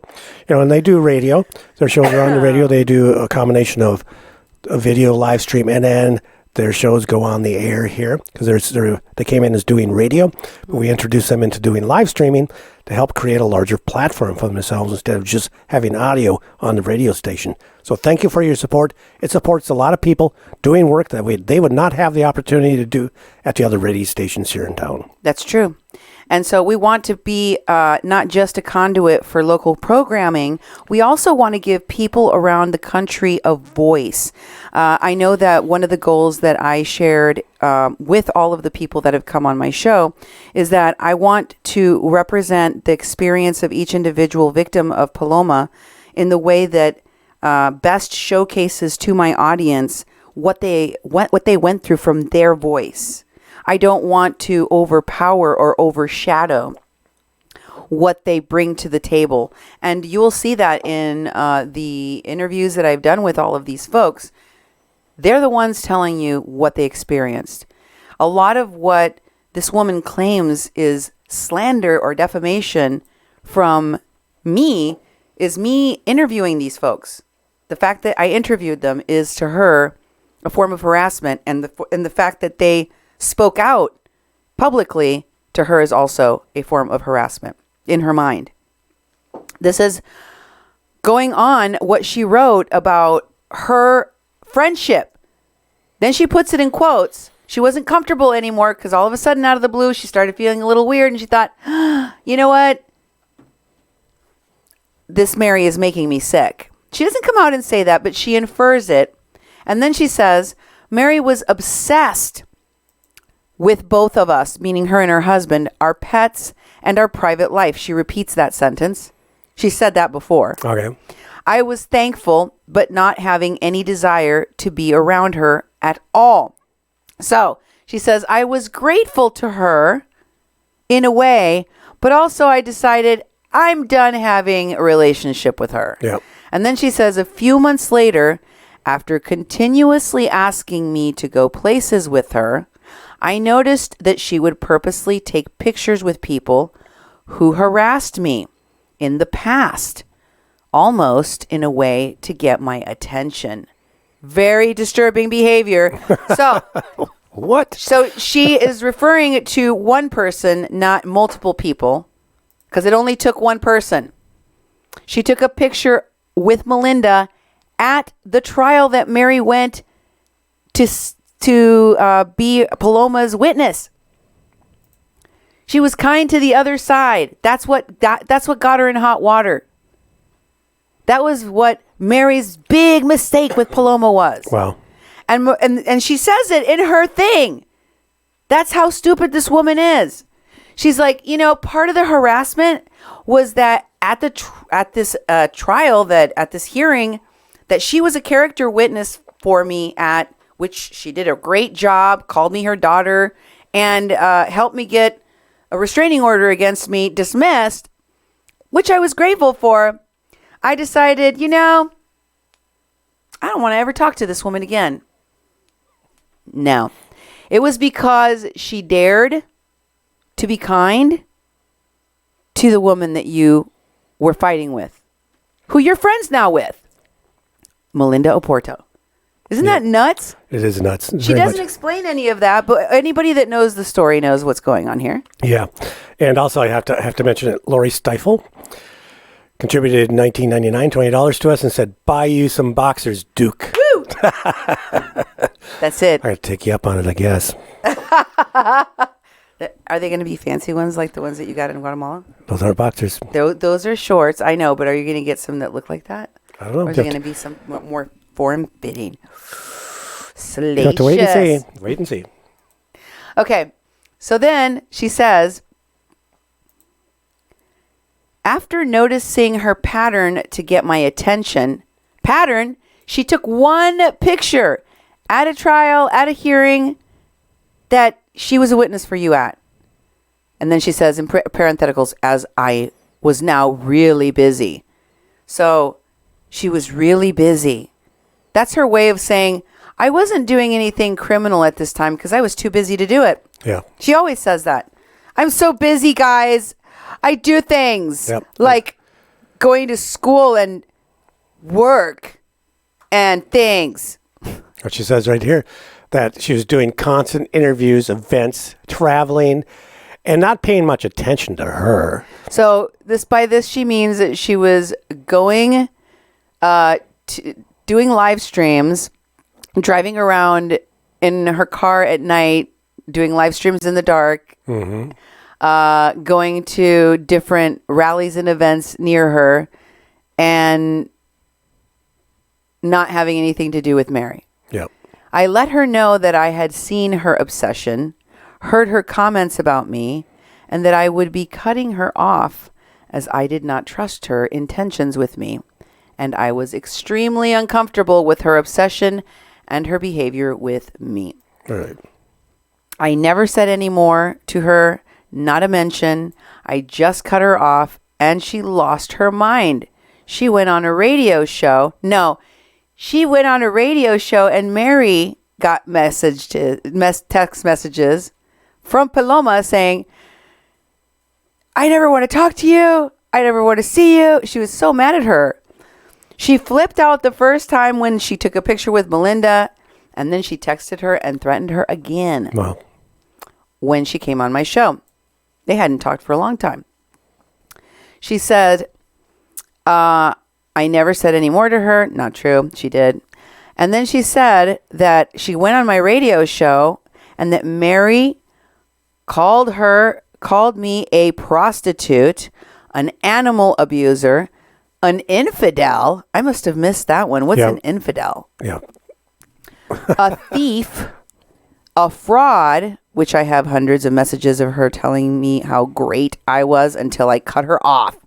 So she told people about what, what she experienced, what she saw. She saw the animal that she was caring for wasn't properly taken care for. She saw the neglect of that animal, yes, and she talked about it on here. She also talked about her going out with other men in exchange for goods and services and things with her husband's knowledge. And, that Paloma admitted that she did.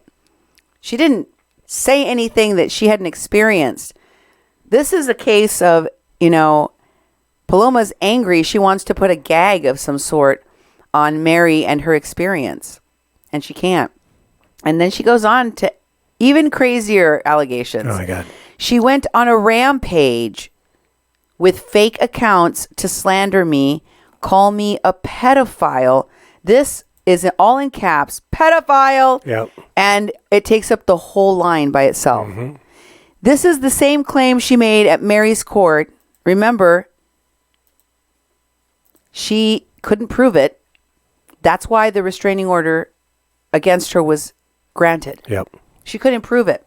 The judge said, listen, if you can prove that Mary called you a pedophile on this show, I will drop this restraining order right now. Yep.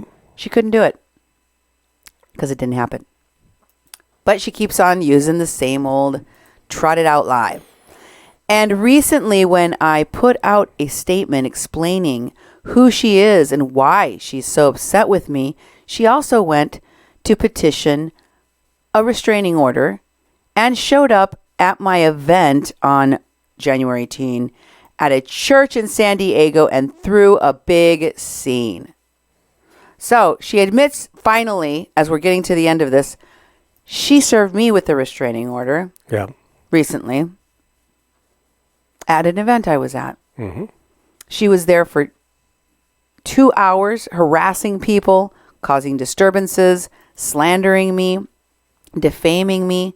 Security removed her from the venue until 911 was called to have her entirely removed from the property as she was hiding in her car. Oh, my God. That's totally wrong.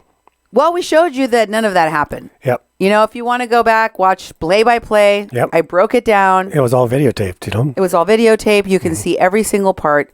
But she claims this whole completely different thing. The lies are astounding. Yeah. Are they not? They are. Look. And then, this is the craziest thing so far. Yeah. She says, Mary made her sick. Mary murdered her 3 dogs. And now she's saying Mary made her bald. Mary has threatened that she will make me bald. I have a lot of hair and Hair problems. I have a lot of hair problems of any kind, and I am terrified one will now take physical action against me as her slander has not worked to destroy me. I don't get it. Can you make it smaller? I think maybe something got cut off on that. Nope. No. Yeah, this is how crazy she is. They want her hair. They want somebody burned her. Okay. Let's look at how this fight started. Here's the text messages she sent to Mary telling her she was blocking her. Here's the first one. I might have gotten these out of order, so forgive me. But it's she says, I'm blocking you and never, ever contact me again. And I will be careful. I don't know who you really are. Thank you. I needed this. Lol. I really needed to feel like me again. So she didn't feel like herself anymore, apparently.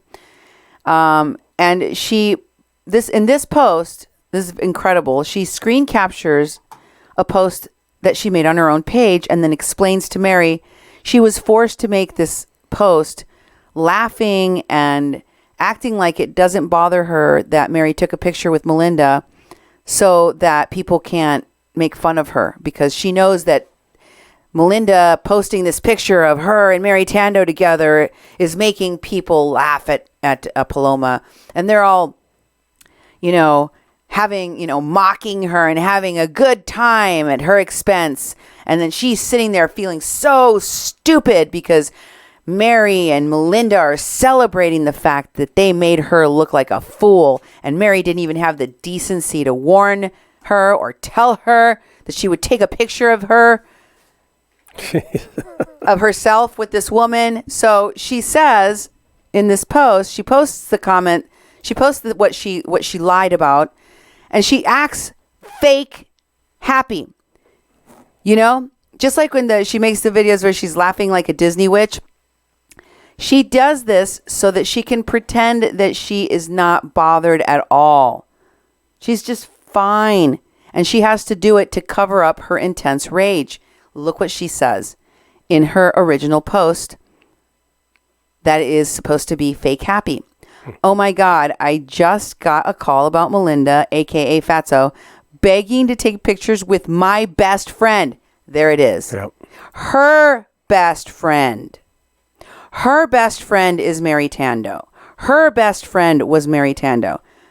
Did she put down my best friend on the restraining order that she requested? No. Acquaintance through politics. Yep. But this is what she posted on her page to hide the rage and the pain that she had when her best friend took a picture with Mary Tando. Her friend, Mary Tando, her best friend Mary Tando took a picture with Melinda, her mortal enemy at the time. Now they're friends. And the fact that she lied about all this in the restraining order she got while being Melinda's friend now is, I don't know if that's not the epitome of hypocrisy and lies and deceit. I don't know what is. Yep. And delusion. Look at this post. She says, my best friend, Mary, who testified against her in court at an event today. Oh my God. When they hardly recognize her. She's trying to say Mary didn't even recognize who she was. That's why she took a picture of, she was like, okay, I don't know who you are. Fine, I'll take a picture with you. When they hardly recognize her because she's such a nobody. So funny how low they go, no dignity, no self-respect, to try to pretend, and later beg for money. Watch her post that picture and act like they are friends and someone has betrayed me.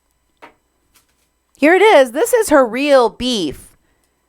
She doesn't tell you this in her restraining order, but this is her real beef. Oh, it's like Single White Female, like that movie. She's like totally obsessed with Mary, and it's like she owns her, and she can't do anything independently. Wow. Yeah. It's cray-cray. And then, I know. I just wanted to show you the crazy, because these are her own words. She going to say I didn't translate English properly? Let's see. Here's what it says. She says, they are doing it with anyone they can. Melinda's taking pictures. Melinda and Amy, presumably, is attached here. With anyone they can, while we all just laugh because they literally beg. So sad to see these fakes using the MAGA movement when so much is at stake. And then she sends that screen capture to Mary and said, I had to post that before she makes me look like a total fool. She accused me of being a criminal and part of a cartel. No, pendeja, you forget. You told a bunch of people your family's connected to the cartel. You just don't want them repeating it. You don't want anybody that you stalked, harassed, threatened, flew off the handle with because they didn't do your bidding when you said. And then you thought, oh crap, I told them a bunch of things about myself. They have a bunch of knowledge of what I really am. And if this gets out, people will see the real me. People will know the emperor has no clothes. That's why you stalk and harass and threaten them even more. And that should tell you the level of messed up, dirty, low down, secrets, disgusting background that she must have, that she would go to these lengths to keep those people from ever talking.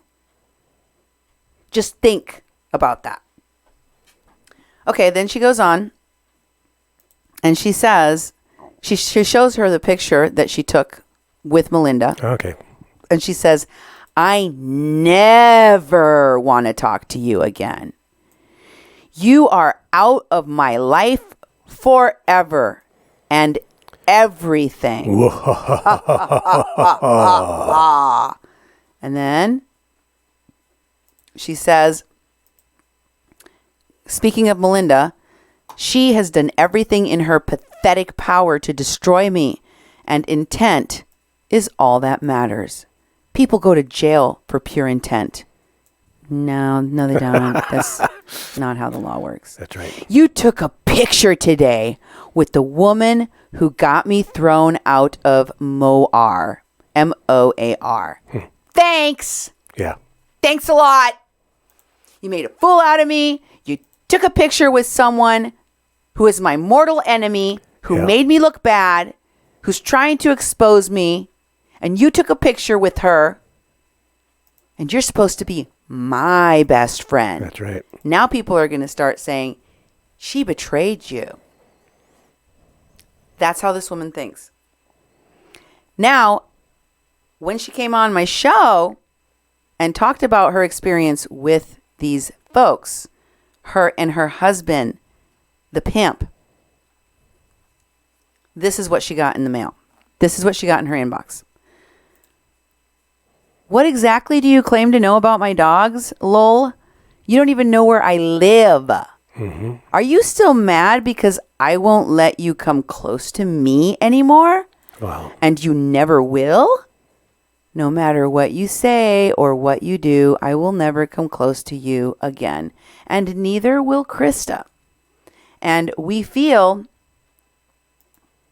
sorry for all the other young women that you target, but we also know. Please refrain from talking about me. This is her request. Don't talk about me. Don't talk about me. Shut up right now. Stop talking about me. Stop explaining. Stop expressing. Stop exposing. If you open your mouth, I'm going to call you into court. Wow. Okay? You open your mouth. You talk one more time, and I am going to use retaliatory, vindictive, serial, vendetta court proceedings to harm you. And the reality is, you know what? She was so angry because Mary provided her with things. Mary provided her with Christmas. Here they are. Is one of the pictures from Christmas time with Mary and her granddaughter. And here is Paloma at the same place, taking pictures, enjoying Christmas with Mary.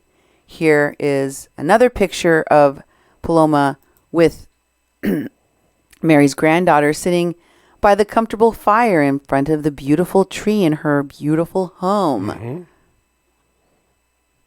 Do you think that Paloma's house in Tijuana looks like this? Nope. Oh, wait a minute. It's not in Tijuana. I know she has a house. I don't think no, she she told Mary that she lived 40 minutes across the border. Oh. That's past That's a ways. Tijuana. Yeah. And that she told her that she lived in a neighborhood where the cartel is. Oh. When she gets there, she feels safe. You know? Yep. These are things you've told other people. Not one person. You've told numerous people these things, and then you get mad that you said them because sometimes they recorded you. Yeah. And then the audios pop up with you saying the things you said you didn't say or doing the things that you said you didn't do. That's what makes you angry. Here you are, again, with Mary, Does she look like she's disturbed around Christmas when she says that she got sick and she didn't feel like she wanted to have a friendship anymore? She looks pretty darn happy to me. She looks like she was enjoying the time that she had. She tries to claim that this was just an acquaintance, a jealousy on behalf of a woman that could never achieve as much as Paloma has, when it's completely the other way around. Take a look at this. Here's the next one. It's a Vegas trip. Did we get through Xmas Yep. 2 Yep. and Xmas 3? Yeah. Then we have the Xmas video next. We just watched it. That was the video of the tree. I see. The next one is the Vegas trip, because she also took her to Vegas with her granddaughter and her doggy. And there's Alexa, because Alexa went along on that trip. Remember, she told Alexa, give me money for gas so I can give it to Mary. And Mary never got that money. She kept the money that was supposed to go for the gas for them to chip in with something, right? Yeah. She still expected for Mary to take care of everything, even though Mary took care of the hotel and the transportation costs at Trump Towers. This is not a cheap hotel. She wanted you to think that Mary was selfish, that she was late, that even though she treated her, took her all these places, look how ungrateful this woman is. Look how vindictive she is, that she couldn't just continue to leech off of Mary's life. That she would say all of these horrible things about her in her videos after this woman came and exposed her on my show. She was late to there was security there that stopped her from being able to go to get her daughter's medication. Secret Service blocked everything off. Nobody could get anywhere. And by the way, when they first arrived there, they didn't want to get ready and go and stand in line and get ready for the Trump rally. They wanted to go and do things and hang out or rest. And that contributed to them, running into the Secret Service and getting blocked in right before the rally, such that they couldn't get to the rally on time.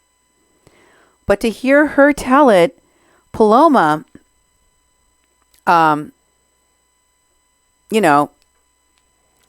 along to help this woman care for her granddaughter, which she didn't do a very good job of because she had a seizure. And because she didn't give her medicine on time. And she didn't even make it to the rally because this woman is just selfish. She makes everybody late to everything. Think about it. This woman takes you, pays for everything. Pays for everything, and then you're not.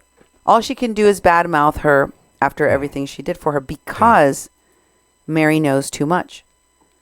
But don't forget, she went all over the place enjoying the life and the comforts that Mary provided her own family and her own friends.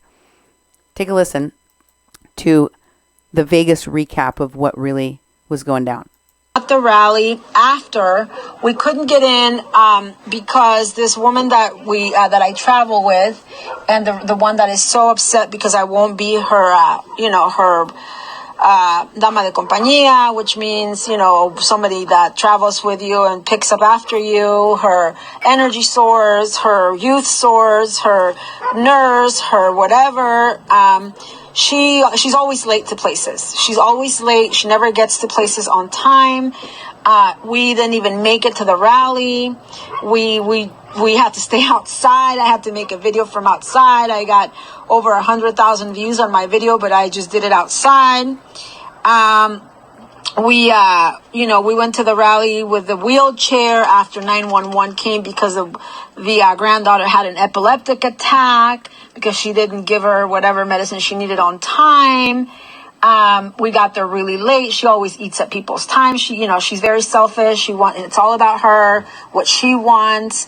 And, and basically it was like, you come with me and you help me out. We drove her there. helped her with the wheelchair, helped her with the dog, helped her with everything. And, I'll pay for your meals, whatever. She didn't pay for anything other than the hotel. So. Well, the hotel is like very expensive. You could have just paid for the hotel then. Just what it like $700 a night or something. Wow, crazy thing like that. It's crazy. It's very, very nice. So you're getting a free trip, transport paid, and look how resentfully she speaks about providing Mary with some assistance with her granddaughter in the wheelchair and her animals and all of this, when she's getting to go along to this Trump rally for free. Yep. And let's not forget that this ungrateful woman also took the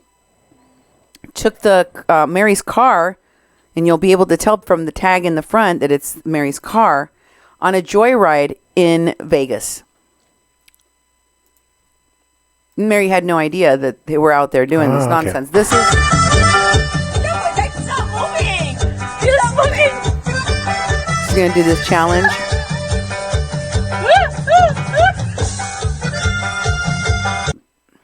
I want you to play it again. Stop moving! Stop moving!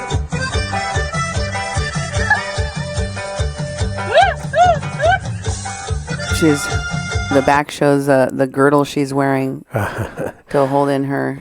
She better watch her ankles, Yeah, she sure should. Here's the second part of that video where they did it with the car moving, and you can actually see the...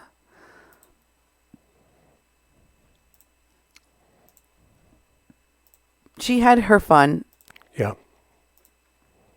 Oh, there we go. We have the evidence of it. Mm-hmm.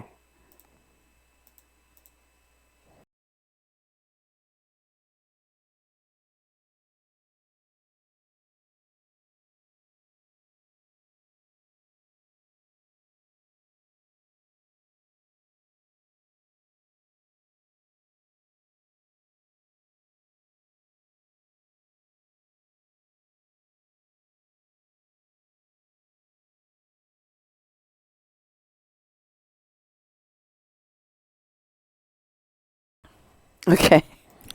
Yeah. Crazy. Oh my God. Yeah. But again, this is not a person that she barely knew, that she, held at arm's length, that she went places with her, enjoyed her company, and called her best friend. That's what she thought she had, a best friend. And after the way that she left the relationship with so many other people, who she now has been stalking, and some of them for years, because she becomes obsessed with them, like she did to Jimena Sanchez, like she did to Fabiana Baldo, like she did to Michael Shapiro, like she did to Mary Tando. The list goes on. She was actually friends with them. That was her friend. Mary Tando was her best friend. Probably replacing the person that she had been friends with before that she was now stalking. The next person in line. But we know the truth. And here's another picture that I want to show you from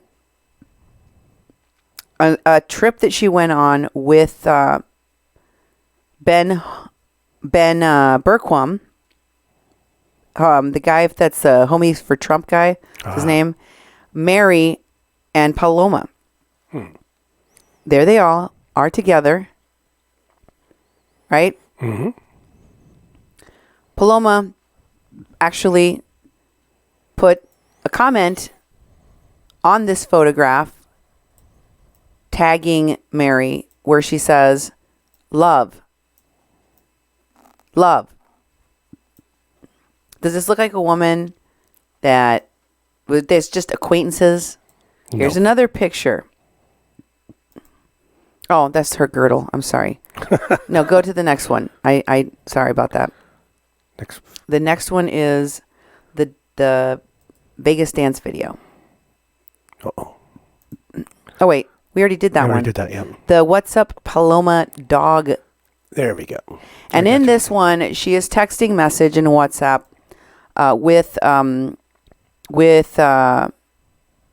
Mary, although these were forwarded from her. But she's talking about her dog. Now, do you just talk about your dog and go on trips and all this with a person that was an acquaintance through politics? Nope, usually not. But she doesn't want to tell the court that she considered this woman her best friend. And after she took a picture with someone she considered her mortal enemy, who she also fell out with, because she used to be close to Melinda and Amy and called them her friends. Mm-hmm.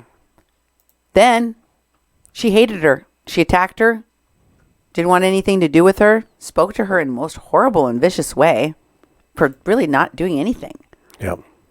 And this is how they used to treat each other. This is how she used to talk to her. Here it is, a WhatsApp chat in which she says, "Help me pray for Chapulín." She's talking about one of her dogs. And she says he's feeling really sick. And Mary responds, "Okay, Paloma, put both hands over his body and say a prayer while hands are open and your palm has energy. Lay your hands on top of his head. Power in prayer. Ask the people to pray as well, the prayers." And then she sends an audio to me that Paloma sent to her with a picture of the dog there. You see a little snippet. And here's the audio that you see there, captured there.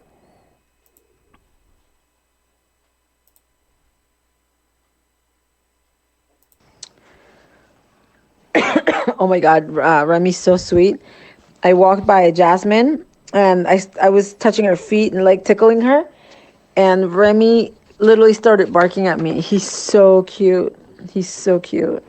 No, so they're talking about one of Mary's dogs, Remy. That's not an audio about Chapulín, but there's another audio where they're talking about, where Paloma's talking about one of Mary's dogs because she's with the dog. Now, here is one of the photos, Paloma dog Mary is next. Okay, one momento. And we have a photo of Mary taking care of Paloma's dogs. So Paloma dog right there. This is Paloma's dog. And the one in the back, looks like a Rottweiler, is Mary's dog. And they became good friends. Is that somebody that's just an acquaintance? You leave your dog with them? No. No. And in this next one, we've got an audio of Paloma at the hospital with her dog. Thank you, Mary. Thank you so much. I'm going back over to the hospital right now. They're talking about what advice and help Mary's been giving her and support as her dog is sick, her little dog Chapulín. Mm-hmm. And she calls her and thanks her and says she's going back to the hospital. Thanks for the support. Is that somebody that's just an acquaintance? No. No. And then here is a picture of Mary and Paloma. One moment.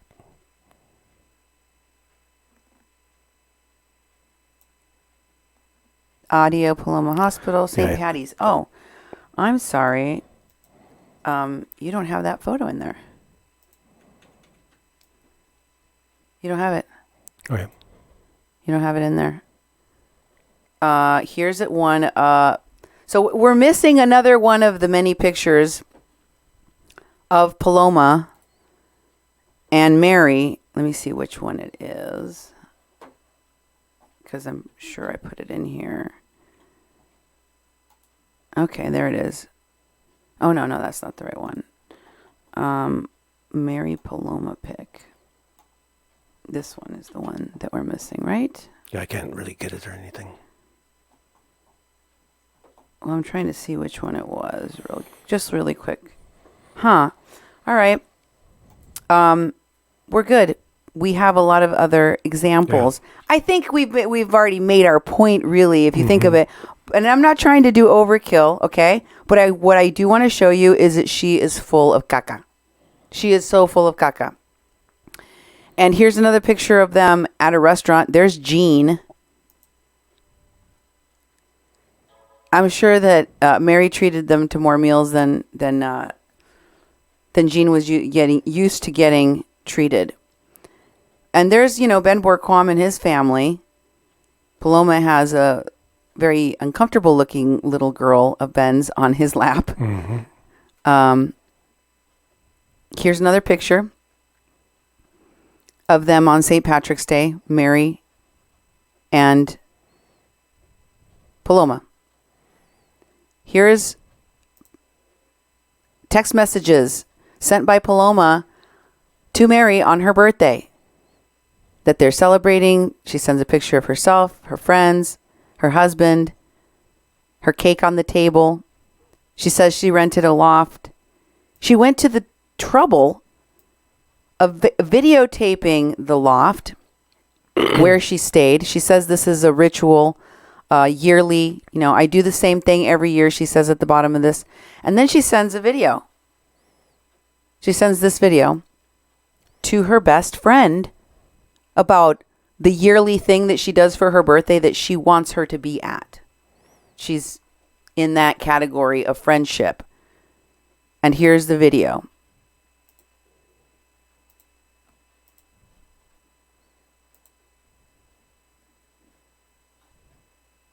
And this is outside of the elevator of the loft she got rented for her birthday. I'll give you a tour of this, of the condo I got, Mary, in the loft. So you enter through the elevator, basically. That's the front door. And that's one of the bedrooms. I got balloons all over the place. Kitchen. My cake. Small living room. One of the bathrooms.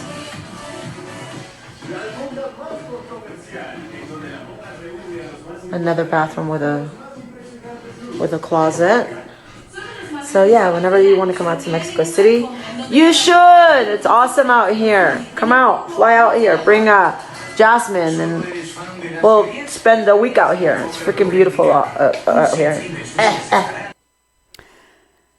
Come out here with Jasmine. We'll spend a week out here.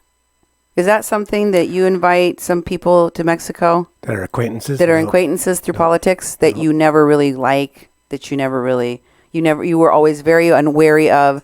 Right from the very beginning, you didn't want to work with them.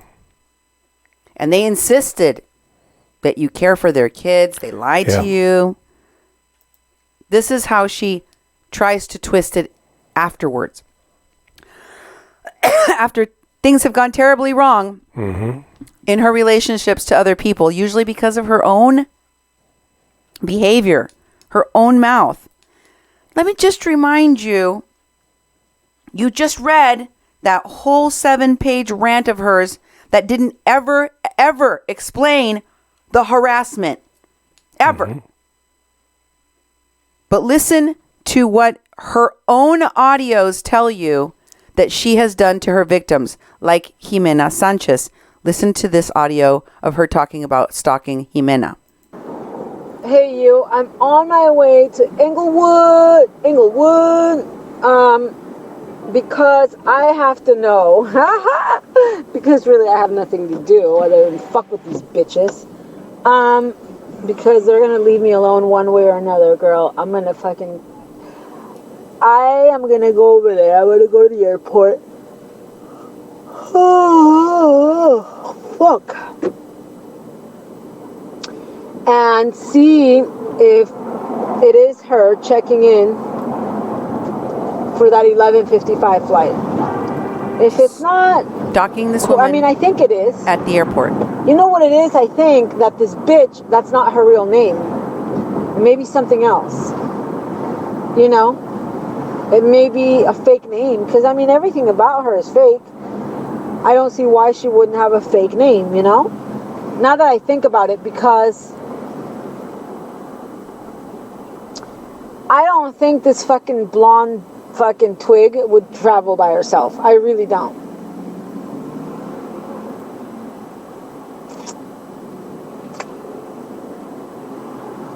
So anyway, Fabiana has been sticking up for me a lot. Girl, you know what? I'm going to tell you something. She's been really down for me for this. Because if it wasn't, she has a lot of credibility in the movement, you know?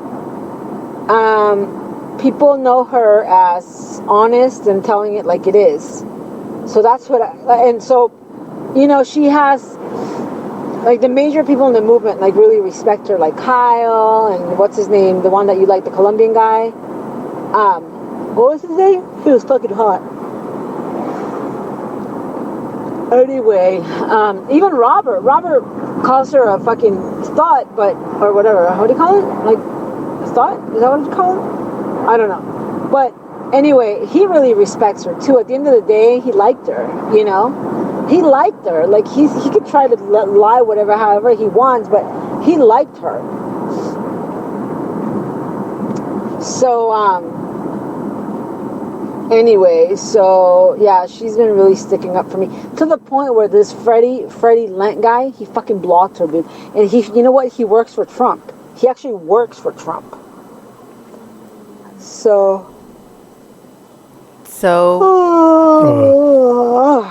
tired. Call me. I'm on my way over there. We'll to Inglewood. Call me. I'm on my way over to stalk some people. Jimena Sanchez is so fake. Fabiana Baldo, on the other hand, she is respected. She is, everybody likes her, even though she's jealous that Robert Herrera did, because that was her guy. Yeah.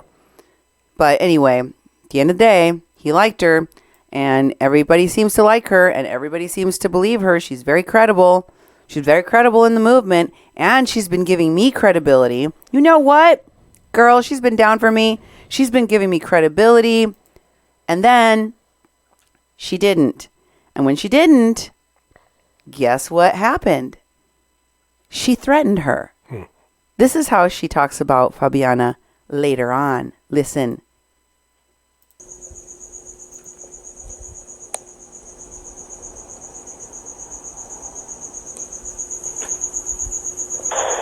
Oh my God, you want to hit that? There's all this weird shit going on. Okay, so Marco calls me right now. He's like, hey, are you okay? I was like, yeah, I'm okay. Why? He goes, I don't know. Robert's so pissed at you and Jovi Val. I was like, what? I'm like, Jovi, fucking Robert and Joey are like best friends, right? But 2 days ago, I told Fabiana, that fucking bitch, I'm gonna kick her ass next time I see her. I'm gonna fucking beat the shit out of her because I can't stand the bitch. Fabiana used to go out with Jovi Val, and one night me and Jovi met, and we made this quick video, no big deal, and Fabiana fucking lost it because she got jealous of me. And 2 days ago, I told her, really, bitch? Well, your boyfriend sent me a dick pic on Snapchat, and I guess Robert saw that, and now he hates Jovi. That's her Crazy. own words saying, I'm going to kick her effing ass. I mean, that's a threat of violence. Yeah. You know, the thing that was lacking from the entire body of that completely retaliatory restraining order, bogus restraining order. It didn't have a hint of threats of violence, of actual violence. This is real. In her own words. This is her celebrating, committing stalking. She says, I'm going to go stalk people. Yep. Here she is stalking again in LA. You want to see a pattern of behavior of different people? Here she is stalking in LA.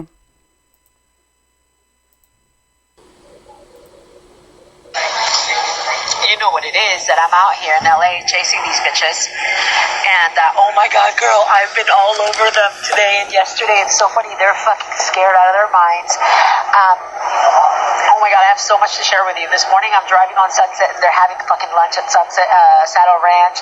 I get out, I start stalking them. Oh my God, it's so funny. And so, they're always going to try to get me to back away somehow. And,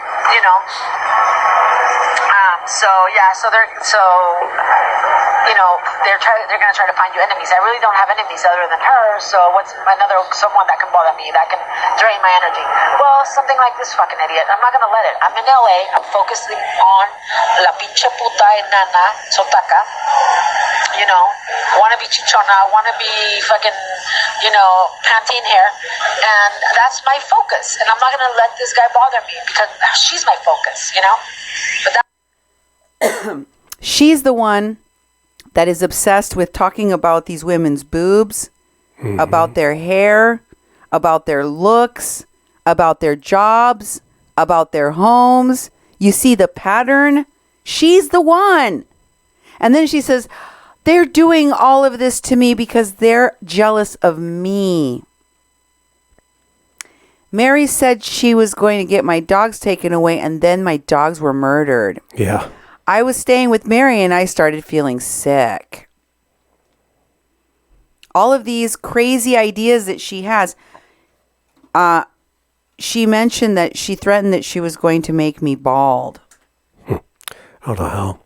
Nobody cares about this woman's looks. She is projecting what she cares about the most. She is obsessed with those things of these other women that she doesn't have, that she can't have. And when I exposed all of this, right before Mary Tando was granted that restraining order, she had the audacity to kick the psycho up a notch and do a video in which she gives the perfect excuse for why she made that cackling video of her celebrating stalking Jimena Sanchez. And this is what she said the day before she went to court. To hide. Oh, and the woman that they claim that I was stalking back in 2018. Oh, well, let me tell you the story on that woman. She had me burnt in 2013. A real piece of work. Had me burnt. I have pictures. I'm not going to post them just yet. I'm going to show them tomorrow to the judge. She had me physically burnt. Some of my people have already seen it. She had me physically burnt. The guy that burnt me eventually confessed to it. He had to leave town. He had to shut down his business to never come back. The police told him, you're gonna be arrested for, it was high grade assault. Before we knew it, he was gone. Because in Mexico, they give you that, in Mexico, things work a little different. We don't have bails and stuff like that, we do, but it works different. They warned him. This is aggravated assault. This is physical aggravated assault, what you've done to her. And eventually he confessed it was because of her. I didn't find out until a few years later. And eventually I found out she did it to somebody else as well. In 2016, I found out after going through years of trauma and not knowing what the hell had happened to me. So when you hear me about stalking a criminal and laughing about it, thank God I was laughing about it and didn't have a knife in my hand and wanting to kill that person for what she did to me. Trust me, when I see that woman on Sunset, I could have done a lot more than stalk her. No, I wanted to serve her with a restraining order. And thank God 5 years later, I was laughing about it and not, committing suicide over it, which a lot of people would have. She didn't want to serve with a restraining order because she didn't get that restraining order until the next day. Huh. And we showed it to you. Go back and watch. She forwarded a video of her getting a restraining order against her the next day in retaliation, the same way she is doing to Mary right now. And since I did my show telling you the truth about what happened when she was served by Mary and when she got a restraining order put on her for stalking Mary, for harassing Mary, she made this long series of posts and videos after she said she was going to try and contain herself. She said, Yep. good luck getting me to respond to your show, Cindy. Then she couldn't Help herself. because I told you she cannot help herself. And she made some stunning admissions about her true feelings about the need for a border wall. Remember, this is a woman that claims to be a Trump supporter. And this is what she had to say. Sorry, folks. It's going to be a dark screen. Apologize. At the border, you know, I mean, it's obvious they're all friends, they're all jealous because they want to make a living off of this, you know. They want to make a living off of this one way or another. They really do. So, since they want to make a living off of it, you're in their way. They want to be the only ones, you know. I mean, but think about it. I'm not even out at the border anymore. I don't have time. I work. I'm an American. I have to keep going. I do things. I go to school. I don't have time to be out there screaming at, undocumented people crossing the border and doing a live video for an hour begging for donations like Anthony did a couple weeks ago or last week or whenever it was, I don't know, and sit there and point at the wall and just keep pointing at the wall and pointing at the wall and pointing at the wall and screaming for donations. I don't have time to do that.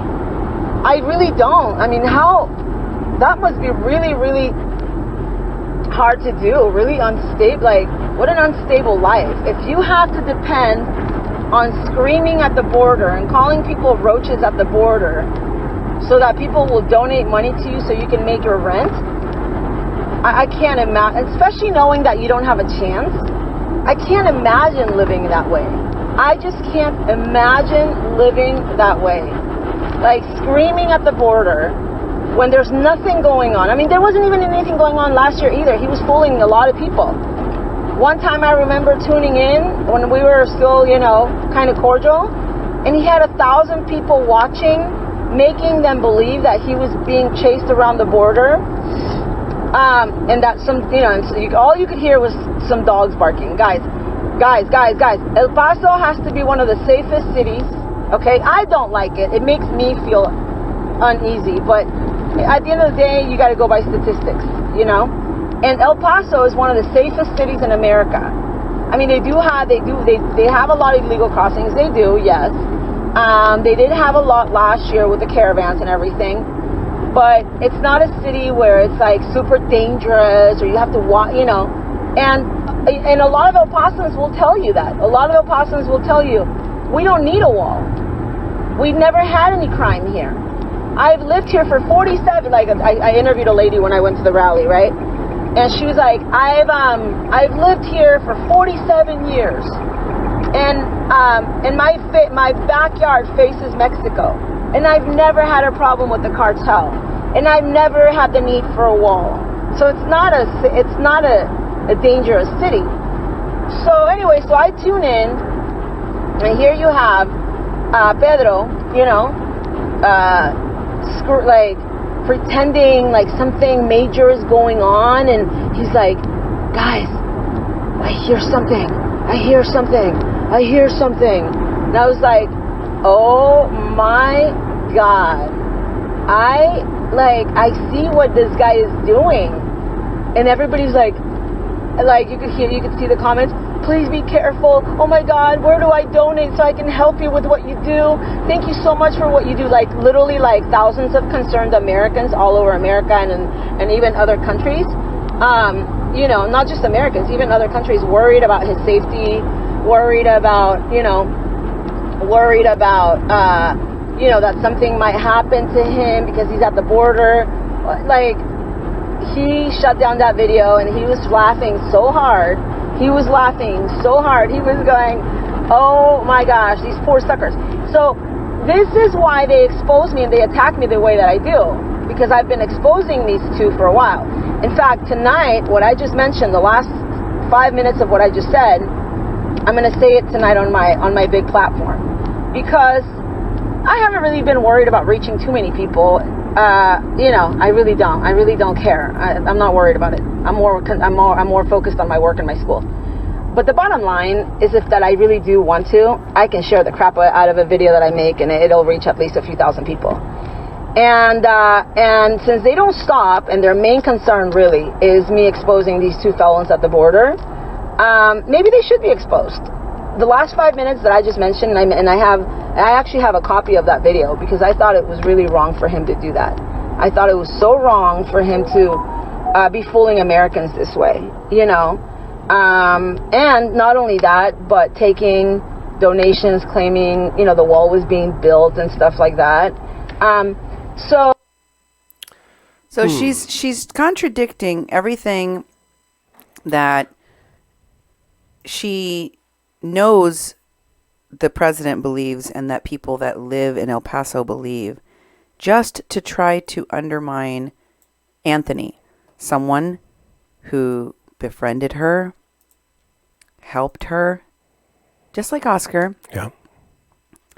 Until she became too demanding, too cuckoo, and then she got very angry at them. She's been, quote unquote, exposing them because she can't stand the fact that they told her, just like all these other folks, you know what? The crazy stops here. That's what she can't handle. And the truth is that when people heard this audio, the most recent case of her foot and mouth disease, people were not happy. Here are some of the responses. This one was posted along with that clip you just saw on social media saying, some of you might think this is for drama. I don't usually post about this woman. I've done it twice in the last 2 years when I could no longer stand the lies and manipulations. When I have, my posts have been screen captured and posted just to harass me. Her video this morning pissed me off. Why? I live at the border in 2 states. I do not currently live in El Paso. I have followed Anthony and Oscar. Even living by the border, I never realized there are places on our border that we have gaps. Anthony showed me that. Anthony also showed me the men with toddlers getting off buses, claiming asylum. Now we have those children being hurt in our country. If Anthony had not documented all of it, we wouldn't know. Some of my family still lives at the border. I do understand the importance of a wall because at one time there wasn't one, and people would sneak in and hide in my family's yard. What Paloma for Trump says in this video pisses me off because it puts my country in danger. She doesn't live in the USA, but I do. It also pisses me off for anyone to say that Border Network News followers are dumb to watch videos of what's going on at the border. We are not. And here's some of the other comments. There were more comments. I'm not going to show you all, but there was a lot of people that got very upset that she basically is denying what a lot of conservatives and Trump supporters feel. And she's supposed to be Paloma for Trump, right? Mm-hmm. Supposedly. This is proof that she's not for Trump or America at all. Right out of her own mouth. She wants to talk about the guys and about them getting contribution, but she's the one all this time that was taking advantage of Americans. Anthony and Oscar have not stopped working and deserve every penny that myself or anyone else has sent them. And can anyone tell me the last time she actually worked for the American or the Mexican people and did anything? On top of it, all her dog rescue is a scam. And now she's against the wall? I'm angry. She's not against socialism or the Democrats at all. She does not stand with our great president. This is proof from her own mouth. Okay, and is that the whole thing? Yep. How about if you scroll down? That's it. That's what you needed to do. You need to scroll down. There you go. Keep going. Somebody else says, this pisses me off.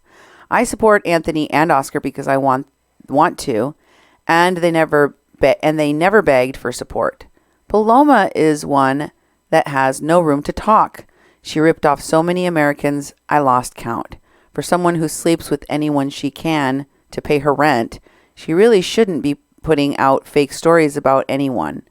What's so disgusting is her own husband knows what she does.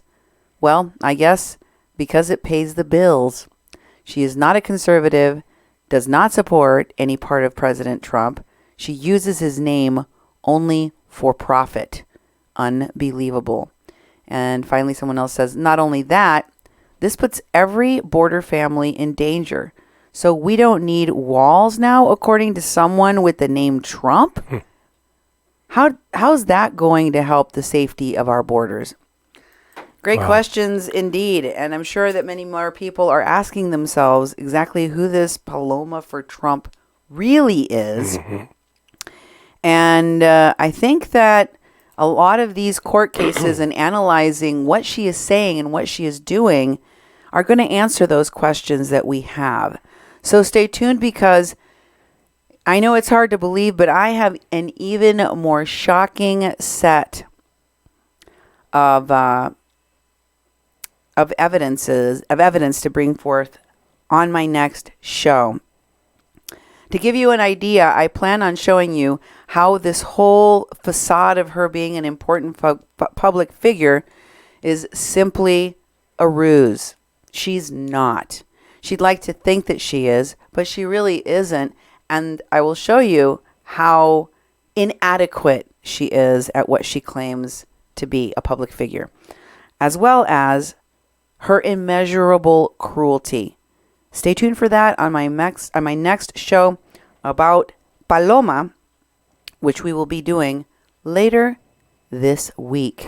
Stay tuned. Stay sharp. Keep sending me evidence. Keep sending me screenshots and audios and everything. Thank you so much for being with us for the super chat and for supporting the work of the station. Definitely.